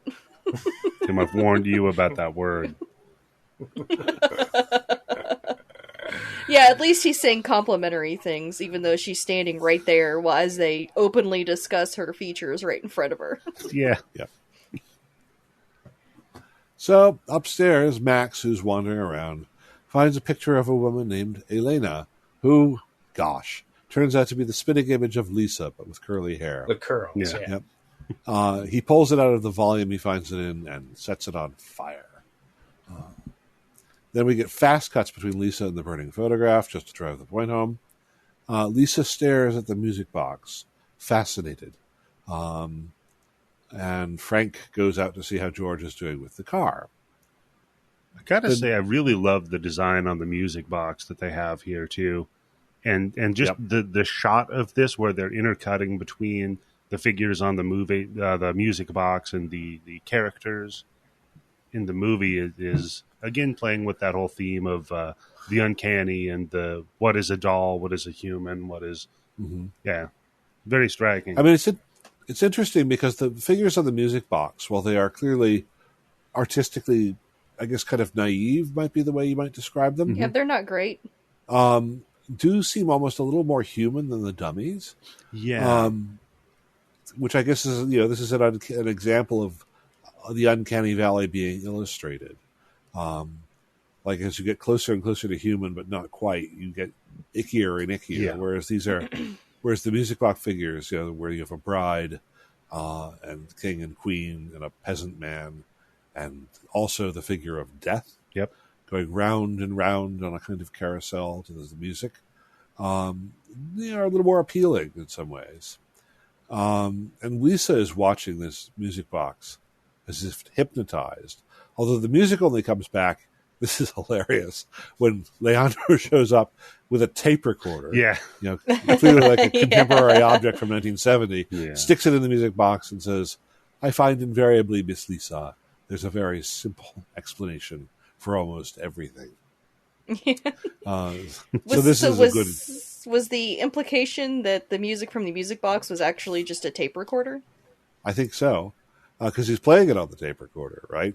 And I think that it's kind of a joke, where you're saying, in fact, this thing which looks like it's a, or at best an early modern artifact, and it's almost a medieval clockwork feel to it, doesn't really work unless you stick in this modern thing.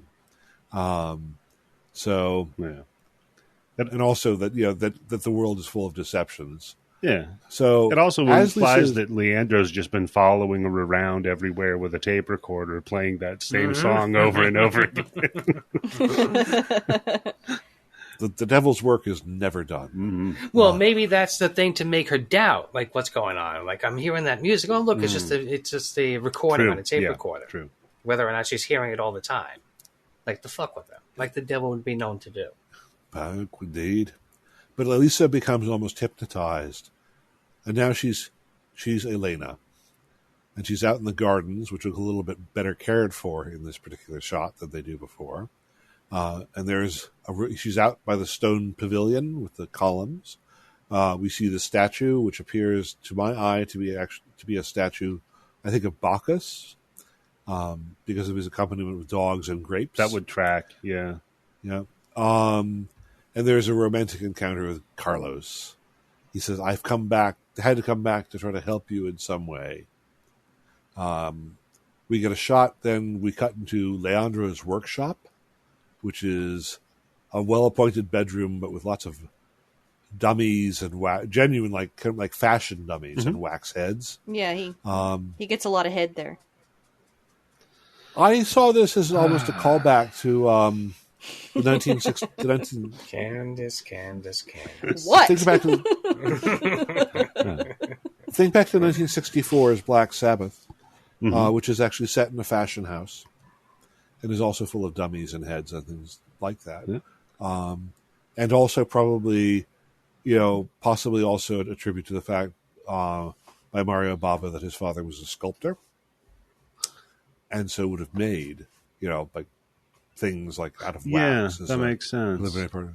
So, but that's that. This is Leander's workshop. We go back to the romantic encounter between. Now we have a romantic encounter between Lisa and Max, which is taking place in the present, whatever that means in this context. And then back to the music box, which stops, and we see the figure of death on the music box.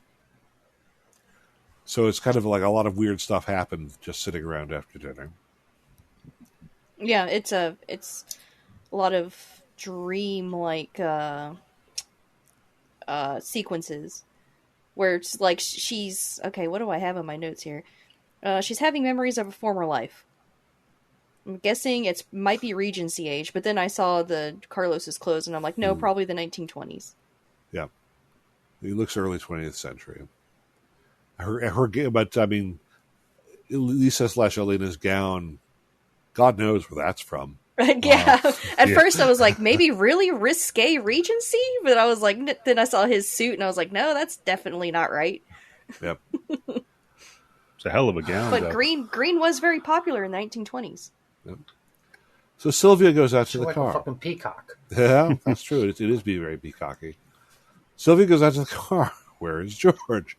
What's the matter? And he opens the door, and there is poor George. He falls out. His throat is cut. We see a shot of the Countess walking away with a pair of bloody scissors. Uh-oh. So George shows up with a cart to carry X, George. you hack. I was sort of like, I had a query in my notes at this point. It says, is this body cart a piece of standard household equipment? Are they always carrying off bodies here? It looks like a drink tray that they're just kind of using as a body cart. Yeah, he uses a lot of things with wheels on it for toting shit back and forth. Yep. I mean, Tim, if you got a body cart, you're going to want some wheels on it, buddy. Well, like the servant knows where all the bodies are buried, right? Yeah, true. So there's a grim procession with the house, with the weeping Sophia Lahar. They go back behind, past the dining room, and behind this gorgeous Art Nouveau window. That's such a great shot where you see the silhouettes of them behind that and the body up front. They're giving the dead body a tour of the house. See, because he's been outside the whole time. He didn't get to see any of this stuff, man. I love that. He's a chauffeur, so you don't let the help in the house, right? But if they're dead, and you might get in trouble. Make an exception when they're dead. Mm-hmm. Okay. Well, I love that window. I want that for my house. But we do see the characters in silhouette.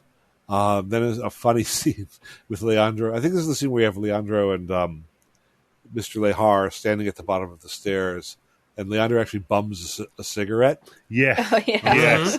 Oh, I love that. Yeah. He bums the cigarette from him.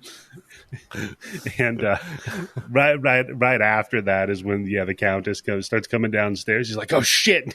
Puts the cigarette. It's like, "You probably shouldn't smoke in here. She'll get pissed off at you." Like, be cool. Just be cool.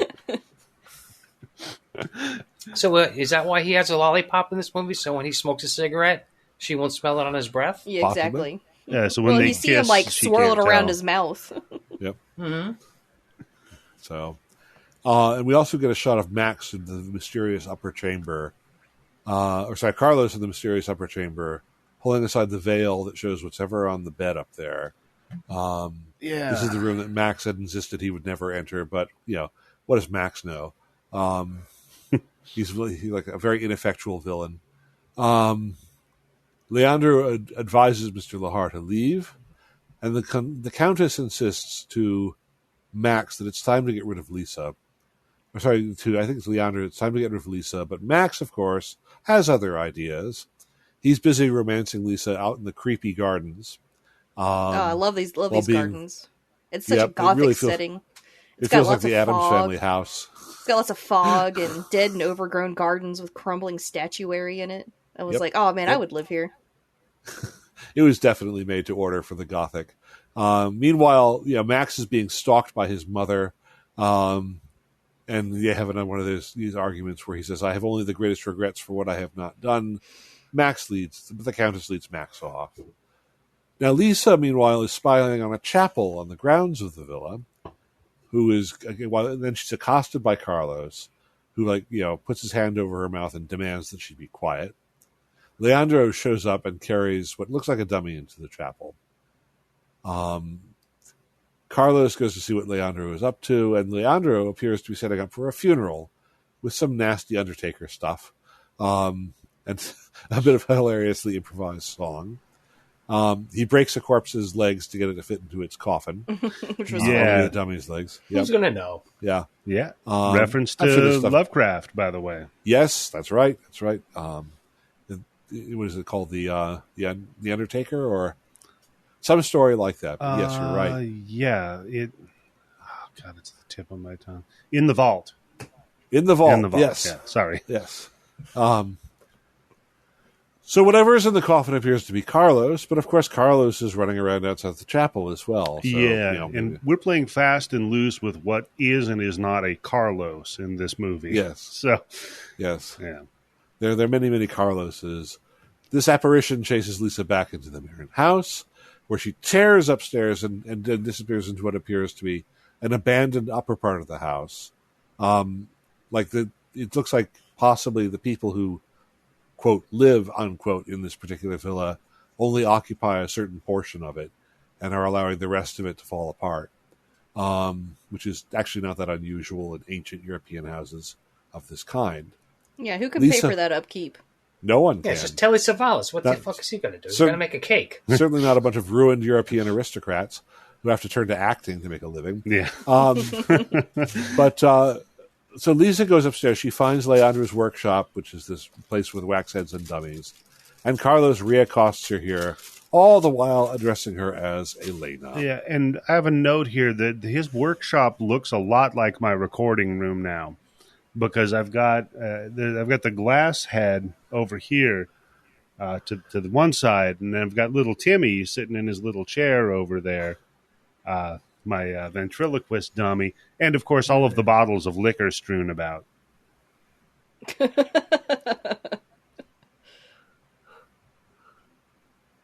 Well, so do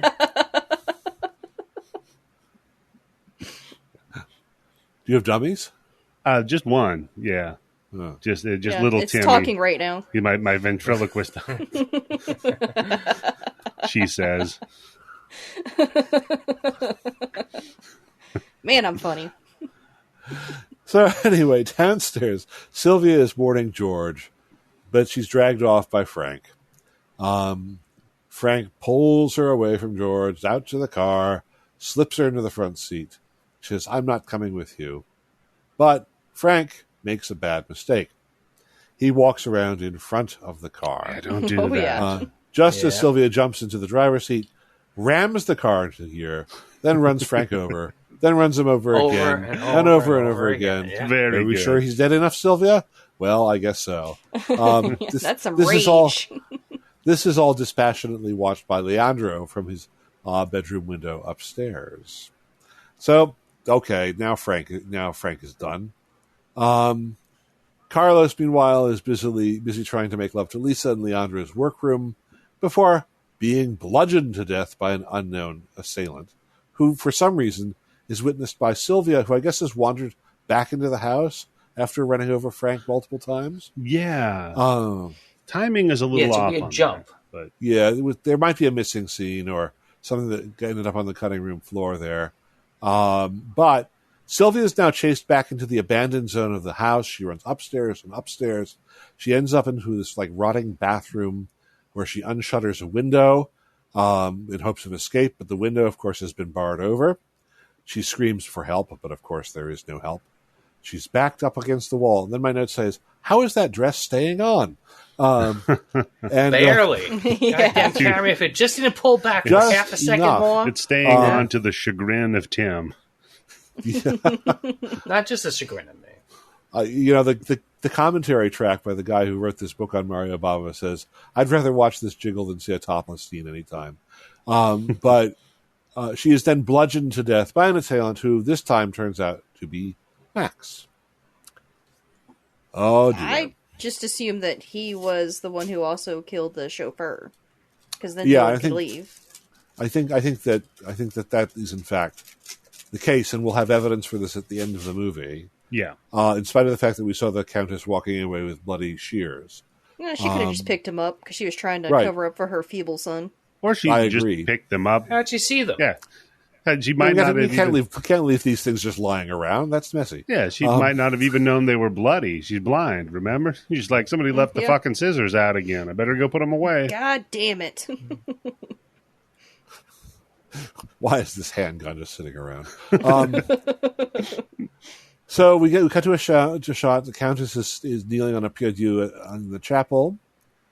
Leandro brings in the Carlos dummy. It needs fixing because it's like its face is broken. Again. Lisa is there again. Yep. Lisa is passed out on the floor. Meanwhile, Leandro goes about his business, and he does this amazing patter. I can't reproduce it. It kind of has to be, heard to be believed. But it begins with, them and their traditions. Tradition, the Countess says. More work, I say. What does tradition mean to a poor devil like me? And then he's talking about, the dummies maybe, but maybe not. They break. They snap. They pop. They crackle. And, he goes into a self-pitying rant about how he's the one who has to fix everything. That guy's clearly overworked. Yeah. But a boy is in a performance by Telly Savalas. Yeah. I mean, it's great, man. His delivery is phenomenal. It sounds he's the best part of the movie. Definitely. It sounds to me like he's improvising it, but I don't think he was probably because he was probably a really good improviser, but it sounds almost a little too good. And now I have another puppet to make, he says, turning to Lisa, who's passed out on the floor. Lucky for me, you look just like her. Same measurements. Yep. So the Countess down in the chapel with the dummy in the coffin, giving her peroration. You came back for her, but not for me, your wife, but for her. Uh-oh. Well, we're beginning to get a sense of what the triangle in this miserable family was. Leandro is busy taking measurements of Lisa, and he looks at her. Is this the face that launched so many deaths? Which I guess is a reference to Elena/Helen, right? Yeah. Leandro lays out all the family relationships and notes, by the way, as Lisa revives, that Carlos is in fact dead. Yeah, he tries to kiss her awake, all a sleeping beauty, and then he slaps her awake. Never mind. Whatever works. Yep. So Lisa flees through the ruined part of the house and returns to where Sophia was bludgeoned. Finding the Countess leaning over her, she flees again, screaming for Max. Max finds Leandro and dispatches him to find Lisa.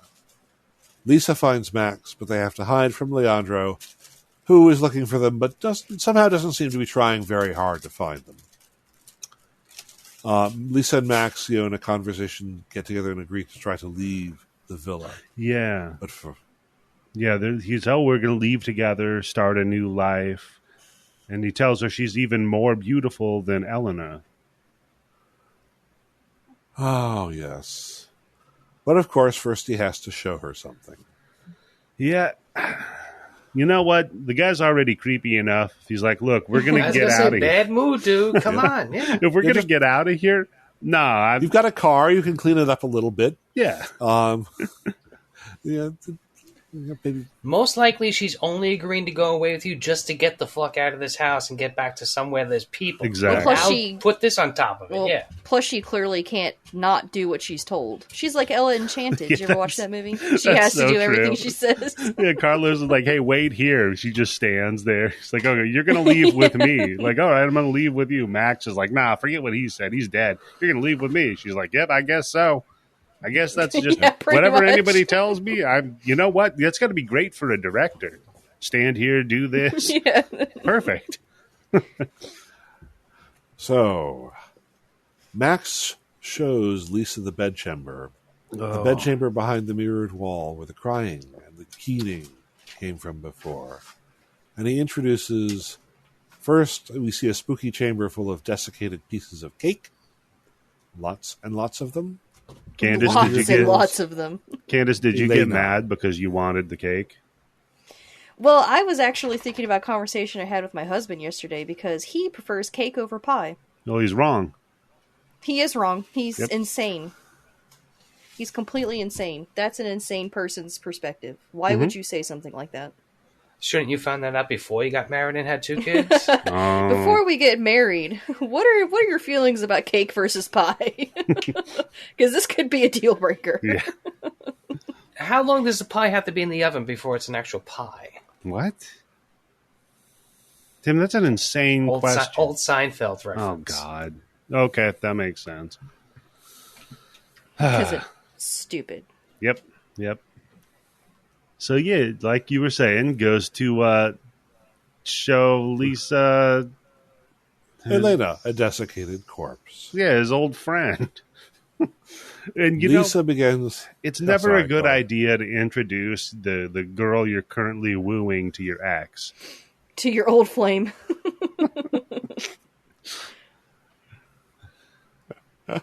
But he's not the one that was the Casanova.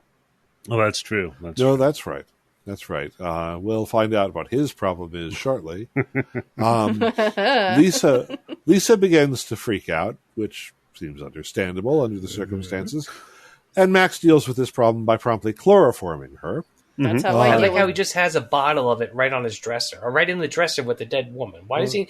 The chick's already dead. The other one. Why? He's had several decades to plan this, I guess, and it's a good. So point.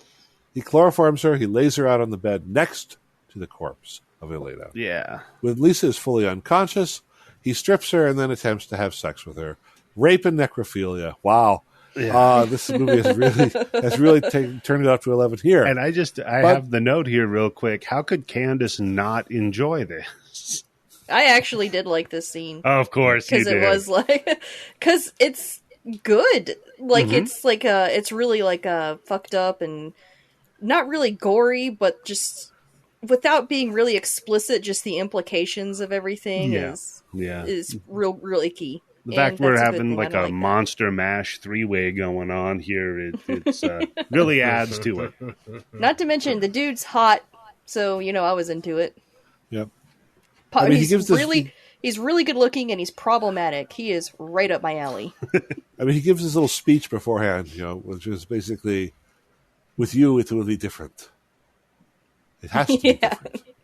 It has probably because you're alive. You can probably see his confidence dropping with like every sentence that he says. He probably shouldn't have given this speech. It will be different with you, but of course it isn't. And then there's mocking laughter from the direction of the corpse. You can't get it up. Yep. So now, probably boiling over and with sexual and Satan knows whatever other kind of frustration, Max goes downstairs to the chapel and goes on a funeral-wrecking rampage. Yeah, I just have impotent rage. Yes. Literally. It is revealed that perhaps Max killed Elena. He reveals also that he killed the rest of the visitors in order to keep them from taking Lisa away. Mm-hmm. His mother, always trying to calm the situation down, insists that Max just can never leave and that Lisa must disappear. Because if anyone goes away, people will come and start inquiring. What he did, they were able to cover up what he did with the first time, but now he's killed 5 fucking people. Yep. It's going to be a little hard to cover it up. This confrontation ends with the Countess being run through with some sort of sharp object and killed by Max. So then he can get it up after that, by the way. Now that the shrew of a mom is dead, he's fine. He finds a special purpose. Yep. Max heads back upstairs and finds that all the candles have been lit. He calls out for Leandro, and then he stumbles into the dining room and looks and finds a table set in a parody of The Last Supper, by the way, with all the corpses of all the people he has killed in this house. George, Carlos, Elena, Frank, and Sylvia. Someone's cleaned them up a little bit, and then posed them at the table. A wedding cake, besmirched with cockroaches and slugs, is standing on the table. And we have an interesting shot where we have the wedding cake in the foreground, which then dissolves into the skull-like face of Elena. Well, yeah, because he commented when he was wrecking the place, all sad boy style, that he did not want a funeral procession. He wanted a wedding, you know. And so I guess he's kind of got what he wanted here. Maybe not exactly how he pictured it. Maybe not, because, of course, then the corpse of his mother enters. He backs up. And she's on wheels, right? Well, I mean, it's implied that this might be a dummy of her being carried by Leandro. That's how it looks after he falls out a window, through that beautiful Art Nouveau window, and he impales himself on a spike. Bringing end of Max. But one of the things that's really wonderful is as he's going backwards, there's a camera cut back to the table, and we see that all the corpses have turned their heads to watch him fall out the window. Yeah. That's a remarkably creepy shot. Oh, yeah. That's really well done. I just have... all that stuff with the dummies, the dolls, the mannequins, or whatever you want to call them, that's like the creepiest stuff in the whole movie. Oh, yeah. I just have a note here that when you're planning out your massive Gothic mansion that you're living in, make sure you put these spikes away from the windows. Yes. Yeah, at least like 10 feet away, right? At least that way you have to run and jump out the window. Oh, yeah. You need to get launched out there. You can't just stumble backward out of a window onto them. That's just poor planning. Yep. Amateur hour. So, end of him. Cut to Lisa, lying on the bed, naked except for a couple of leaves covering her. The room is overgrown with plants, and the whole villa is decaying as if it had been abandoned for decades. She sits up and she's distraught. Then she looks to her right and notices that the corpse of Elena has disappeared. Yeah, we've all been there, gentlemen. Yep. Wake up, you roll over, empty bed, leaves all over you. Thank God she's already gone. I put, boy, I've been there, waking up naked and confused in an abandoned house, having weird dreams about a past life. With leaves on you? In a house? You had leaves on you? Was there a roof on this house? They were doing like a Garden of Eden thing. So we have a soft focus shot of Lisa, who's now managed to get redressed somehow, walking out of the ruined villa. Amidst the tangled undergrowth of the grounds, and it's now really overgrown and all the statuary is broken, she encounters a dummy of Max, which pathetically hears a voice pathetically pleading with her not to leave. Really? But he's no longer a factor. So. I swear, it works now. Yeah. It can't not be hard. Leandro fixed it. It's hard as wood, yeah. So you hear the sound of children, little girls playing outside the villa, schoolgirls. She steps through like a crack in the wall, essentially. A little ball bounces her way, which is, by the way, a tribute to Kill Baby Kill 1966, because a bouncing ball plays an important part there. She picks up the ball, and she's about to toss it back.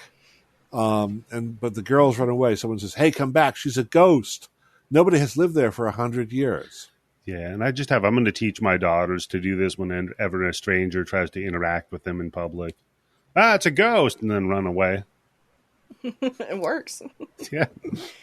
They'll even question their own existence. Yeah. So Lisa walks back into the streets of Toledo. Now they're all lit with bright sunshine. She walks back through the keyhole gate and into the square, and it's now busy with life again. It's back. She's back in what you'd expect 1970s Toledo to look like, with tourists and taxi cabs and guys on motorbikes and stuff like that. Somewhere down a side street, she tosses away a ball, which ends up at Leandro's feet. He's talking to the antiquarian, who has a dummy of Lisa. who says he apologizes for it's not being done very well, but she didn't have much time. And Leandro simply looks at it sadly and says, I'm afraid it's all too late. So Lisa gets into a taxi, and then we cut to a jetliner, which Lisa boards, which it immediately takes off. Notice she's wearing a hemp necklace. I did not realize that people wore those before the 90s. Oh, well. Yeah, picked it up at the airport gift shop, probably. On her way out of Spain. And only when the plane is well up in the airport does Lisa look around and notice that there doesn't seem to be anybody else on this plane. You just row after row of empty seats. She walks through it, and it's a long walk because this is a 747. It's the Langoliers. Yeah, it is. Yeah, Langoliers, you hacks. She walks through it, and it's all empty until she gets back to the very last rows and finds all the people that were the dead from the villa, their dummies, sitting in seats. Yeah, they were all up in first class. That's why she didn't see them when she loaded up and went into business. Honestly, I think they were in coach. It looked like she was walking to the back of the plane, she was in first class because she's like up near how they have the stairs up to the upper lounge. Oh, yeah, that's 47. right. Yeah, that's right. Plus, also, she should have known something was wrong as soon as she gets on the plane and she's able to sit wherever she wants. Yeah, it's a good point. Nobody's kicking the back of her seat. Well, this was, the 70s, so, the jet set lifestyle was a lot different back then. Nobody's trying to stuff a bicycle into one of the overhead bins. So Lisa is terrified. She tears back through the plane, runs all the way to the front, and pounds on the cockpit door, which mysteriously enough opens. And who do you think is flying on the plane? Well, it's Leandro. He turns around and says, "What can I do for you, miss?" Cut back, and we see a dummy of Lisa/Elena in that mysterious dress of hers collapsing to the floor. And that's the movie. That is it indeed. So, okay, now we get to, what do you think this movie was about? What was the plot of this movie? So that's, probably that's the question of the day. Tim, what do you think the movie? No idea. This movie, I have written down a couple of times, like, what the fuck is going on in this movie? You didn't have, a theory or anything?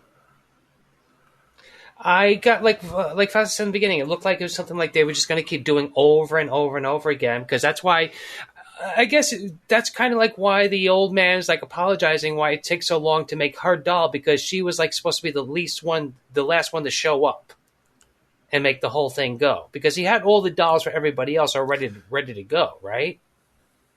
Right. Well, the Carlos dummy, was the last one that we saw Leandro getting.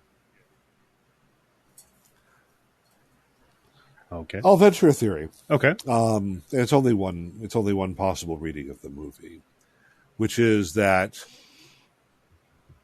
the characters in this movie are stuck in some kind of opposite of purgatory. By opposite of purgatory, I mean that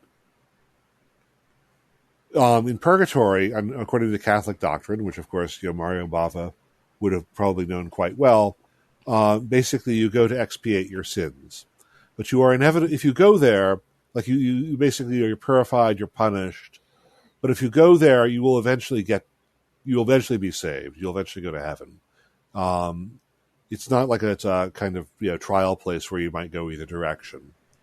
This is kind of an anti-purgatory. It's kind of an antechamber to hell. That what is happening here is these characters are doomed to keep reenacting the past, but that Elena or Lisa somehow got out of sync with them, and it's only when her reincarnated version comes back that they can get out of this antechamber to hell and go to hell, and that is where the plane is going at the end, which is why Leandro is flying it. So that is what I suspect is actually. This is a story about completed damnation, but that's my reading. It's a little dark. Gotcha. What about you, Candice? Any thoughts on the overall meaning of Lisa and the Devil? Well, I just thought it was a sort of a, I guess, I don't know, not really a cautionary tale, but they're doomed to reenact because all of them have like sinned in some way. Right. And so this is their version of hell, is they're just going to keep doing this over and over and over again for as long as it takes. As long as, I guess, Leandro feels like tormenting them.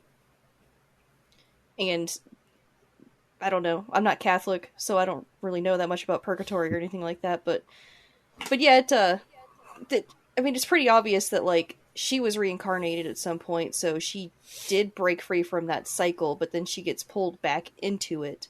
And now she's stuck in it again. And so they're probably going to find themselves again lost in Toledo and winding up at the house again. That's what I think. Okay.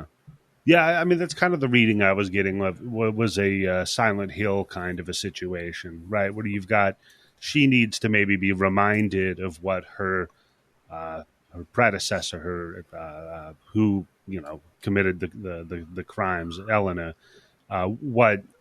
what she had done wrong before she could. I guess just be too beautiful was her sin. Well, yeah, be too beautiful. Well, I mean, adultery and incest; these are not, Yeah, right? Yeah. Adultery and incest; those are probably really bad. Incest when it's your stepdad? Legally, yes. Hold on here. Let me take a look on Pornhub real quick. No. What like Elena's relationship to them, I thought she was maybe just like a guest or a house servant or something, and the stepfather and the son, she was involved with both of them. No house servant is going to have curls like that, Elena? Candice. No, I think she was actually married to, or meant to be married to the Max. Yeah. But that's not really incestual. It's not. Eddie, what does Pornhub say about stepdads? It's not biologically incest, right? But I think certainly in terms of the it's certainly in terms of both the say common law, but also Catholic canon law, it is incest. So, and that's what would count. Yeah, in terms of, culturally, it's not. They're not going to have some sort of like genetic issues with their offspring, but it's going to make family reunions real fucking awkward. So maybe for society, it might be an issue. Unlike other family reunions. Yeah. Well, I mean, maybe a little more. No, not really, because he's married to the mother, and she's either married or going to marry the son. So if they take off together, that's it. They have no more relations with that family, right? Fair, yeah. It's a good point. Yeah, so I think I tend to agree with what you're saying there on it. Like I said, it just smacks of like the Silent Hill that she needed to go, and us, vicariously through her, needed to go figure out what the full mystery was behind all of the murders. So yeah, I think, and it just refers back to the fresco at the beginning with Leandro bringing the dead to the afterworld. Except he didn't have a plane on the painting. That would have been weird. Ancient aliens. Art historians question the authenticity of this fresco due to the presence in the devil's hand of an iPhone. Yes, I did. And he's got one of those pilot caps on. Yeah, I don't think that would work.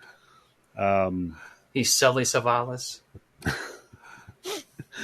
All right. So, I think you summed up the movie fairly well here, Faustus. Thank you so much for bringing it onto the show. It's something I haven't done a ton recently, but I'll bring up the classic, which is Faustus. If people enjoyed Lisa and the Devil, and it was found that they wanted to watch something in a similar vein, or that maybe hits the same note with you, what would you suggest for them? Probably the same thing I've been pushing through the episode, which is go back to some of the earlier Bava if you haven't seen them already. Okay. Go watch 1966's Kill Baby Kill, because it has a similar sort of gothic creepiness as does Black Sabbath 1964. You'll see both the roots of this movie, but you'll also see the same kind of themes worked through in a quite thorough and interesting way. Also go back and watch 1960s the Wardilac segment from Black Sunday, and generally this is, if you want to go forward in the Gothic, I kind of like, I don't know how you all feel about it. I kind of like Guillermo del Toro's Crimson Peak. Oh, I fucking love that movie. Yeah, as an example of a reimagined Gothic movie. It's so perfect. So that's where I would be looking for things to do. If you like this movie, watch those movies. Excellent. So I think that about wraps it up for this episode. Oh, go ahead.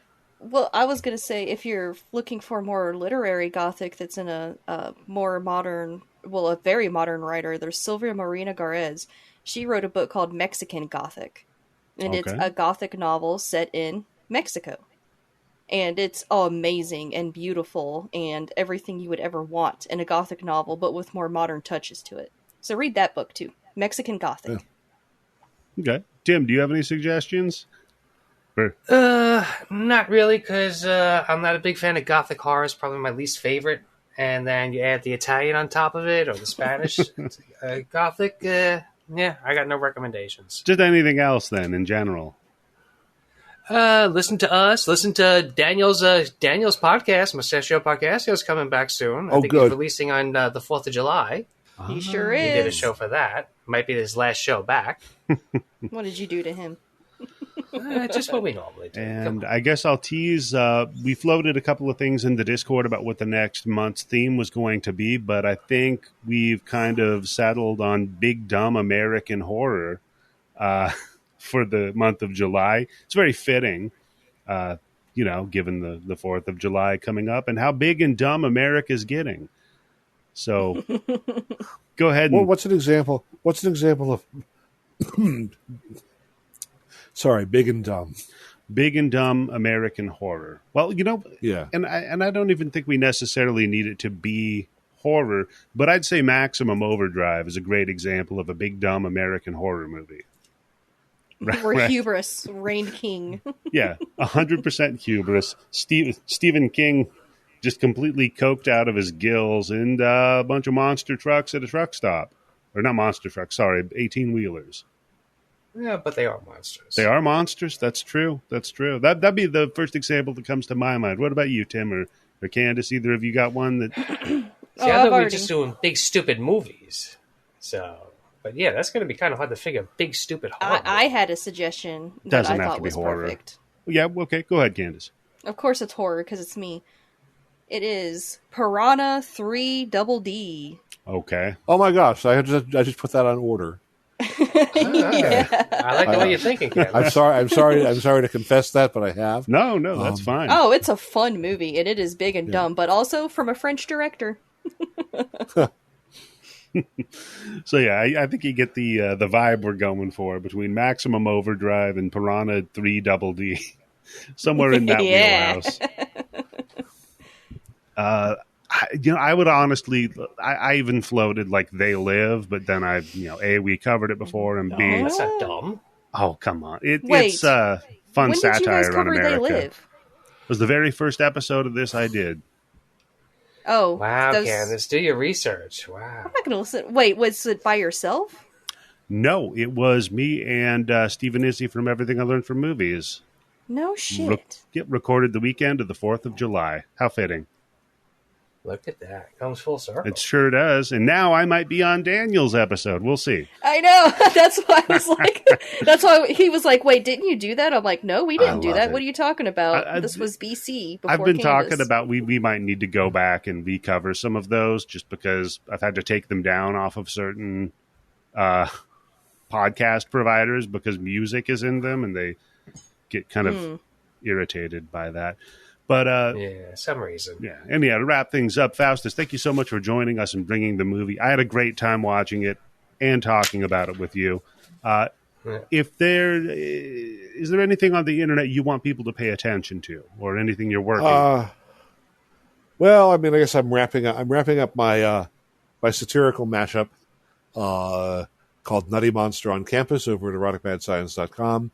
This is where I decided to make fun of Monster on the Campus 1958 together with The Nutty Professor, imagining them if they were sort of like one movie.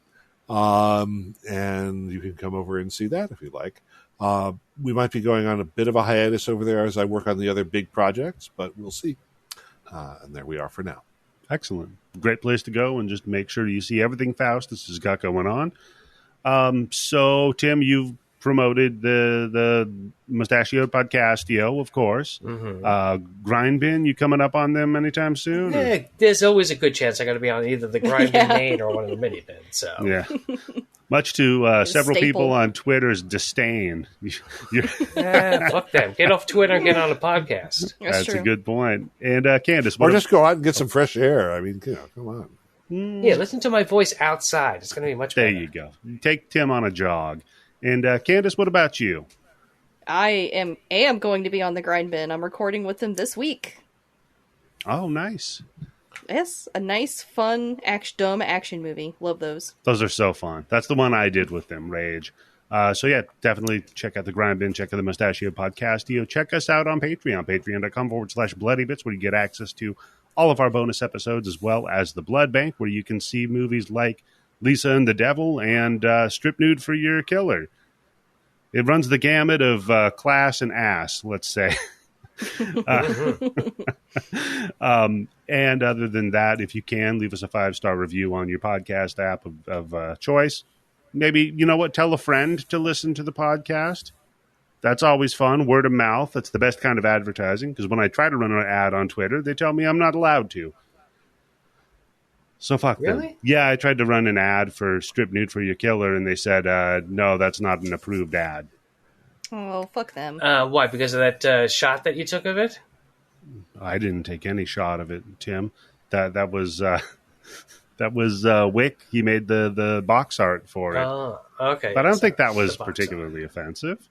What